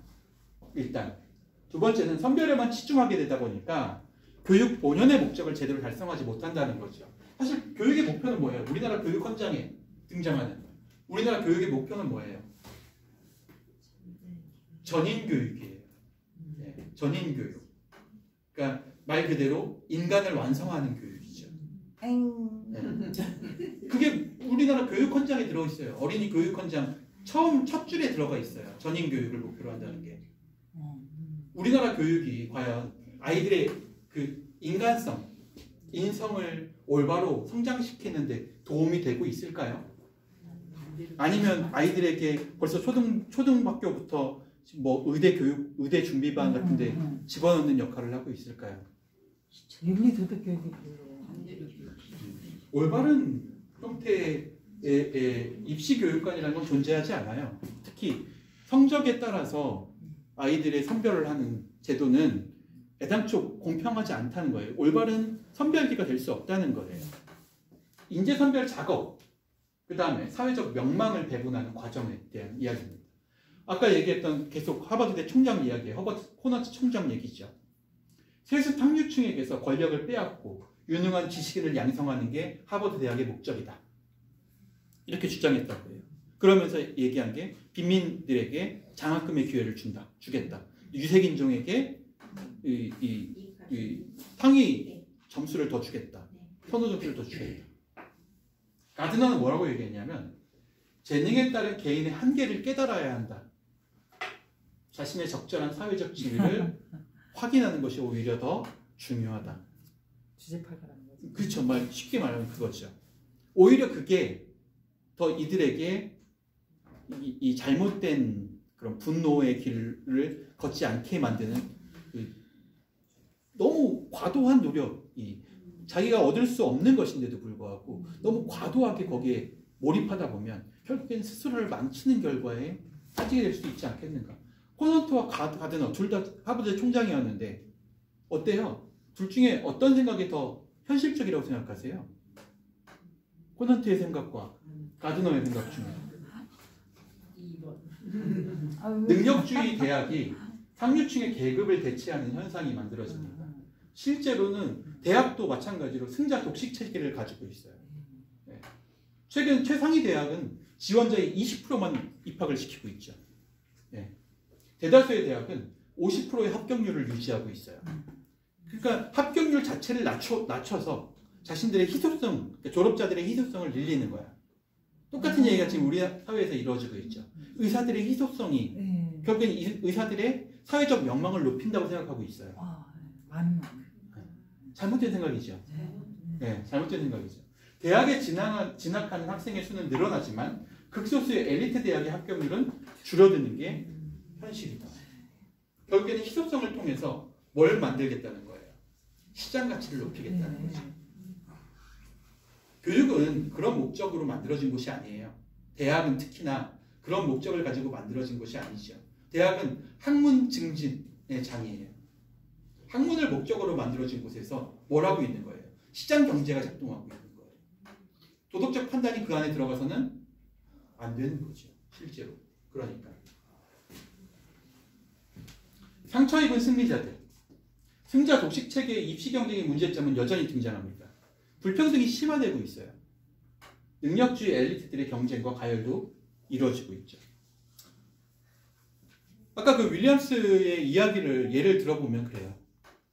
저는 정확하게 그 안에 모든 게 나와 있지 않으니까 그 내용 프로필에 알 수 없겠지만 이 친구도 하버드 대학 이제 사회학과를 나왔어요. 사회학과를 전공했어요. 그래가지고 나와가지고 이제 뭐 사회학자가 될 수도 있었겠고 또 뭐 정치적인 어떤 영향력을 발휘하는 보좌관 뭐 이런 게 될 수도 있었겠죠. 무엇이 그 사람이 그쪽으로 진출할 수 없도록 막았을까요? 무엇이 이 사람을 워싱턴 DC에 있는 전화 받는 공무원이 되게 거기에 만족하게 만들었을까요? 어떤 현실이? 여러분 한번 생각해 보세요. 여러분이 좋은 대학에 들어갔어. 이제 대학을 졸업하고 좋은 취업 자리를 알아봐야 돼. 그러면 그렇죠. 인맥을 찾게 돼요. 노숙자에 있던 아이에게 부모가 노숙자인 아이에게 물론 지금은 벗어났지만 그런 아이에게 그런 인맥이 있을까요? 애당초? 네. 인맥을 원한다고 만들어져요? 행운이죠. 인맥은. 실제로 이 친구가 자기가 이제 하버드에서 했던 경험에 대한 이야기를 막 쓰는데 거기에 그런 얘기가 들어가 있더라고요. 한 교수가 어느 날 자신을 불렀대요. 그러니까 길을 걷다가 그 캠퍼스를 걷고 있는데 하루는 내가 존경하던 교수래. 근데 그 교수가 자기를 불러드래요. 내가 너를 알고 있다고 얘기하더래요. 그리고 자기 사무실에 가서 이 코코아를 한 잔 줬다는 거예요. 근데 그게 자기 인생에서 정말 아주 놀라운 경험이었다는 거예요. 그런 게. 네. 어때요? 그게 정말 그 사람에게 놀라운 경험으로 기억될 만큼 그렇게 값진 경험인가요? 누군가가 자기를 기억해주고 불러가지고 코코 한 잔 대접해준 게. 저는 그럴 것 같은데요. 네. 그렇게 될 수 있어요. 그러니까 그런 정도에 머물렀기 때문에 공무원이 된 거예요. 근데 많은 아이들은 어땠을까요? 하버드에 들어가면서 아버지가 하버드 출신이야. 그래서 어떤 기업에 월스트리트 기업 같은 데 들어가서 임원으로 있어. 그러면 그 아이는 애당초 그걸 꿈꿀까요? 그런 걸? 뭐예요? 뭘 꿈꿔요? 이 아이는 공무원이 되는 걸 꿈꿔요? 아니, 저 높은 곳을 향하여. 그쵸. 다르죠. 그러니까 그렇게 해서 결과적으로 우리는 승자 독식 체계 안에 들어와 있으면 불평등은 더 심화될 수밖에 없다는 거예요. 치열한 경쟁을 통해서 능력을 입증한 엘리트들은 오만함을 갖게 돼요. 자기가 마치 힘과 노력으로 쟁취했다고 여기죠. 그런데 그 자리에 올라간 극소수의 하버드 생들은 대부분 다 뭘 기대고 있어요? 부모의 인맥을 기대고 있어요. 부모의 소득 능력 같은 것들을 기대고 있죠. 불평등이 두드러진 사회에서 극성 부모의 현상도 두드러집니다. 심화파라. 네. 성공적인 여러 유복한 가정의 10대들이 겪는 극심한 불행감, 고립감, 무력감 같은 것들이 다 어디서 나오는 거예요? 부모들의 극성으로부터 나오는 거죠. 나는 원하지 않는데 내가 원하지 않는 걸 부모의 원함에 따라서 해야 되는 이런 게 정체성의 혼란이 오게 되는 거죠. 특히나 성적에 대해서는 완벽주의에 대한 극심한 스트레스를 받기 시작해요. 그게 결국에는 미국 부유층 10대 자녀들의 일탈로 이루어지게 되는 거죠. 이걸 잘 볼 수 있는 게 우리 그 영화 중에 아메리칸 뷰티라는 영화가 있어요. 거기에 보면 미국 중산층 또 미국 부유층 자녀들이 가지고 있는 이 문제점, 스트레스 이런 것들이 있다고. 사실 아까 그 노숙자 출신의 하버드생에게 이런 부모가 스트레스가 됐을까요? 자기가 가지고 있던 상황이라고는 이거 얼마나 감사하게 여겼겠어요. 근데 실제로는 이 안에 있는 사람들은 그걸 전혀 감사하게 느끼지 않는다는 거예요. 그게 불평등을 심화하는 요소죠. 뭐하고 연결되어 있어요? 그 사람들의 감정하고 연결되어 있어. 내가 불쾌한가? 내가 굴욕감을 느끼는가? 아니면 내가 만족감을 느끼는가. 아까 보는 그 하버드대 졸업자는 자기의 삶에 대해서 스스로 만족하고 있다고 얘기해요. 예. 하버드 출신인데 예. 공무원이 된 거에 대한 만족을 느끼고 있다고 얘기해요. 그리고 졸업자 예정자 모임에 와서 그 입학하는 사람들 입학 사정관을 하고 있는 그 일을 하고 있는 것도 굉장히 뿌듯하다고 얘기해요. 왜냐하면 자기가 같은 사람을 찾아낼 수 있기 때문에 예, 그런 뭐 좋은 일을 하고 있다라고 생각한다는 거예요.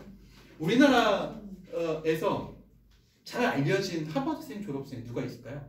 홍정우. 아니 그 뭐지, 누구? 홍정우? 남궁선 아들. 그 국민의당에서 나간 사람. 이준석. 이준석. 우리 주변에서는 적어도 그 하버드생을 떠올리면 그 정도가 떠올라요. 그렇죠? 공무원이 아니라. 네. 그러니까 그 안에 있는 것과 그걸 이제 그 안에서 만족을 느끼는 것과 그 안에서 아까 얘기한 것처럼 차별을 느끼는 것과 전혀 다른 문제라는 거예요. 예. 아마 이 예는 그 1.8%에 해당하는 예에 해당할 수도 있어요. 아까 얘기한 것처럼. 그렇죠? 대다수의 그 하버드에 들어간 극심한 빈민자들이라고 한다면 그렇다면 그 사람들이 느끼게 될 그 사회적 불만감, 내가 스스로 아무리 노력해도 부모를 데리고 있는 그 자기와 자기 친구들, 동급생들의 삶과 자기를 비교하지 않을 수가 있을까요? 어떻게 사람이 비교가 안 되겠어요? 캠핑이라는 문화가 있다고 해요. 대학에. 아마 미국 영화 같은 거 보면 자주 나오는데요. 미국 대학은 그 대학 내에 이제 동아리 같은 게 있어요. 근데 이 동아리가 아주 오래 이제 대학의 역사만큼 오래된 문화를 가지고 있어서 동아리에 들어가려면 일종의 선별 과정을 거치게 된다는 거예요. 그 선별 과정을 캠핑이라고 불러요. 그래서 뭐 가끔 미친 짓처럼 나오는데 뭐 발가벗고 캠퍼스를 뛴다든가 뭐 이런 행위죠. 예, 그런 것들. 그걸 하지 못하면 결과적으로 그 동아리에 들어갈 수 없게. 아이들이 하고 있는 게 뭐예요? 대학 안에서도 그 아이들이 졸업자들이 그 안에서 배우는 게 뭐예요? 선별이죠. 네. 선별하겠다. 우리와 같은 부류와 우리와 같지 않은 부류를 선별하겠다는 거예요. 대학에서조차 아이들이 그걸 배우고 있어요. 캠핑 문화. 결국엔 대학 안에서도 선별과 경쟁이 나타나고 있다는 거죠. 대학은 그런 곳이 아니에요. 아까 얘기한 것처럼 학문을 증진시키는 게 본질이죠. 능력주의의 기초훈련형 역할을 하고 있는 게 지금의 대학 역할 아니냐. 마이클 샌델은 지적하고 있어요. 마이클 샌델은 하버드 대학 교수예요. 자기가 이것들을 직접 보고 아이들의 문제점을 직접 분석해 본 거예요. 또 네트워크 문화 같은 것도 있어요. 학생이 비공식적이고 지속적인 친구들과 토론을 통해서 학습하는 문화. 그게 네트워크 문화라고 그러는데 여기에도 들어가기 위해서는 비슷한 배경이 필요해요. 또 학점 관리는 또 얼마나 어렵겠어요. 무분별한 부정 사례들이 속출해요. 그 안에서. 네, 컨닝 문화. 컨닝 어떻게 하면 안 걸리고 잘할 수 있냐. 그걸 실제로도 캠핑 문화를 통해서 얻은 동아리에서 네, 주고받는 거예요. 그러니까 어떻게 해서든 어떤 굴욕을 겪어서라도 캠핑을 통해서 해당 동아리에 들어가려고 노력하는 거죠. 우리만 하는 건 줄 알았는데. 제목부터가 컨닝이잖아요. 그래요. 영어로 만들어져 있죠. 정말 컨닝을 잘해서 점수를 많이 받아요. 결국에는 그 안에서 자기가 그런 주류 문화에 들어가지 못하게 되면, 그러니까 대학에 하버드에 들어간다고 하더라도 그 주류 문화에 들어가지 못하게 되면 어때요? 굴욕을 느끼게 돼 있어요. 네, 그 사람. 네, 하버드생이라는 것만으로 모든 게 결정되는 게 아니에요. 네. 능력주의적 인재 선별은 결국에는 양극화된 계층 문화를 더 강화시키는 역할뿐이 안 한다는 거예요. 지금 현재 고등교육 이외의 불평등한 양성 조건들이 얼마든지 많이 있어요. 첫 번째, 세계 중심적 세계화. 내가 어디 회사에 근무해? 이렇게 물어보죠. 미국에서 어느 회사 근무해? 그 알지도 못하는 회사 얘기하면 뭐 그냥 그렇구나. 근데 구글, 애플, 뭐 페이스북 이런 데 근무한다 그러면 어때요? 명함 달라. 갑자기 달라지잖아요. 시장 중심적인 세계화가 이미 미국 사회에서도 이루어지고 있다는 거예요. 두 번째는 기술 관료. 네. 전문가가 되지 않는 이상 결과적으로는 높은 지위에 올라갈 수 없다는 것, 높은 관료가 될 수도 없다는 걸 의미하죠. 민주제도와 과두제와도 이루어져요. 그러니까 결정을 밀어버려. 알아서 잘 하겠지. 전문가들인데. 이러면서 자신들이 해야 될 그런 문제들을 전부 다 전문가들에게 떠넘겨버린다는 거예요. 전문가들은 그 문제를 잘 해결할 수 있었으면 벌써 해결됐겠죠. 네. 근데 해결되지 않아요. 그런 방식으로는 해결될 수 없다는 거죠. 결국에는 대학이라는 게 마이클 샌들이 하고 싶은 말은 이거죠. 대학이라는 게 결국에는 이 불평등한 경기장을, 기울어진 경기장을 더 기울어지게 만드는 요소가 되고 있다는 거예요. 뒤에 나오겠지만 마이클 샌들은 대학에 들어오는 아이들이 굳이 이렇게 치열한 경쟁을 통해서 들어올 필요가 없다는 거예요. 대학은 본질적으로 학문을 증진시키기 위한 기관이잖아요. 그러니까 학문적인 어떤 능력을 처음으로 이제 고등학교 이후에 배워서 대학에 들어와서 시작하면 된다는 거죠. 그래서 오히려 지금과 같은 형태의 SAT를 통해서 아이들을 선별하는 역할은 결과적으로 불평등을 더 강화시키기만 할 테니까 차라리 제비뽑기 같은 걸 하는 게 오히려 더 이 불평등을 완화시키기 위한 방법이 아닐까라고 제안까지 해요. 심지어. 우리 사회도 대학에 대해서 더하면 더했지 덜하진 않아요. 네, 미국보다 덜하다라고 얘기할 수 있는 사람 아무도 없죠. 그렇죠? 좀 쉬었다가 우리 한 마무리 짓도록 하겠습니다.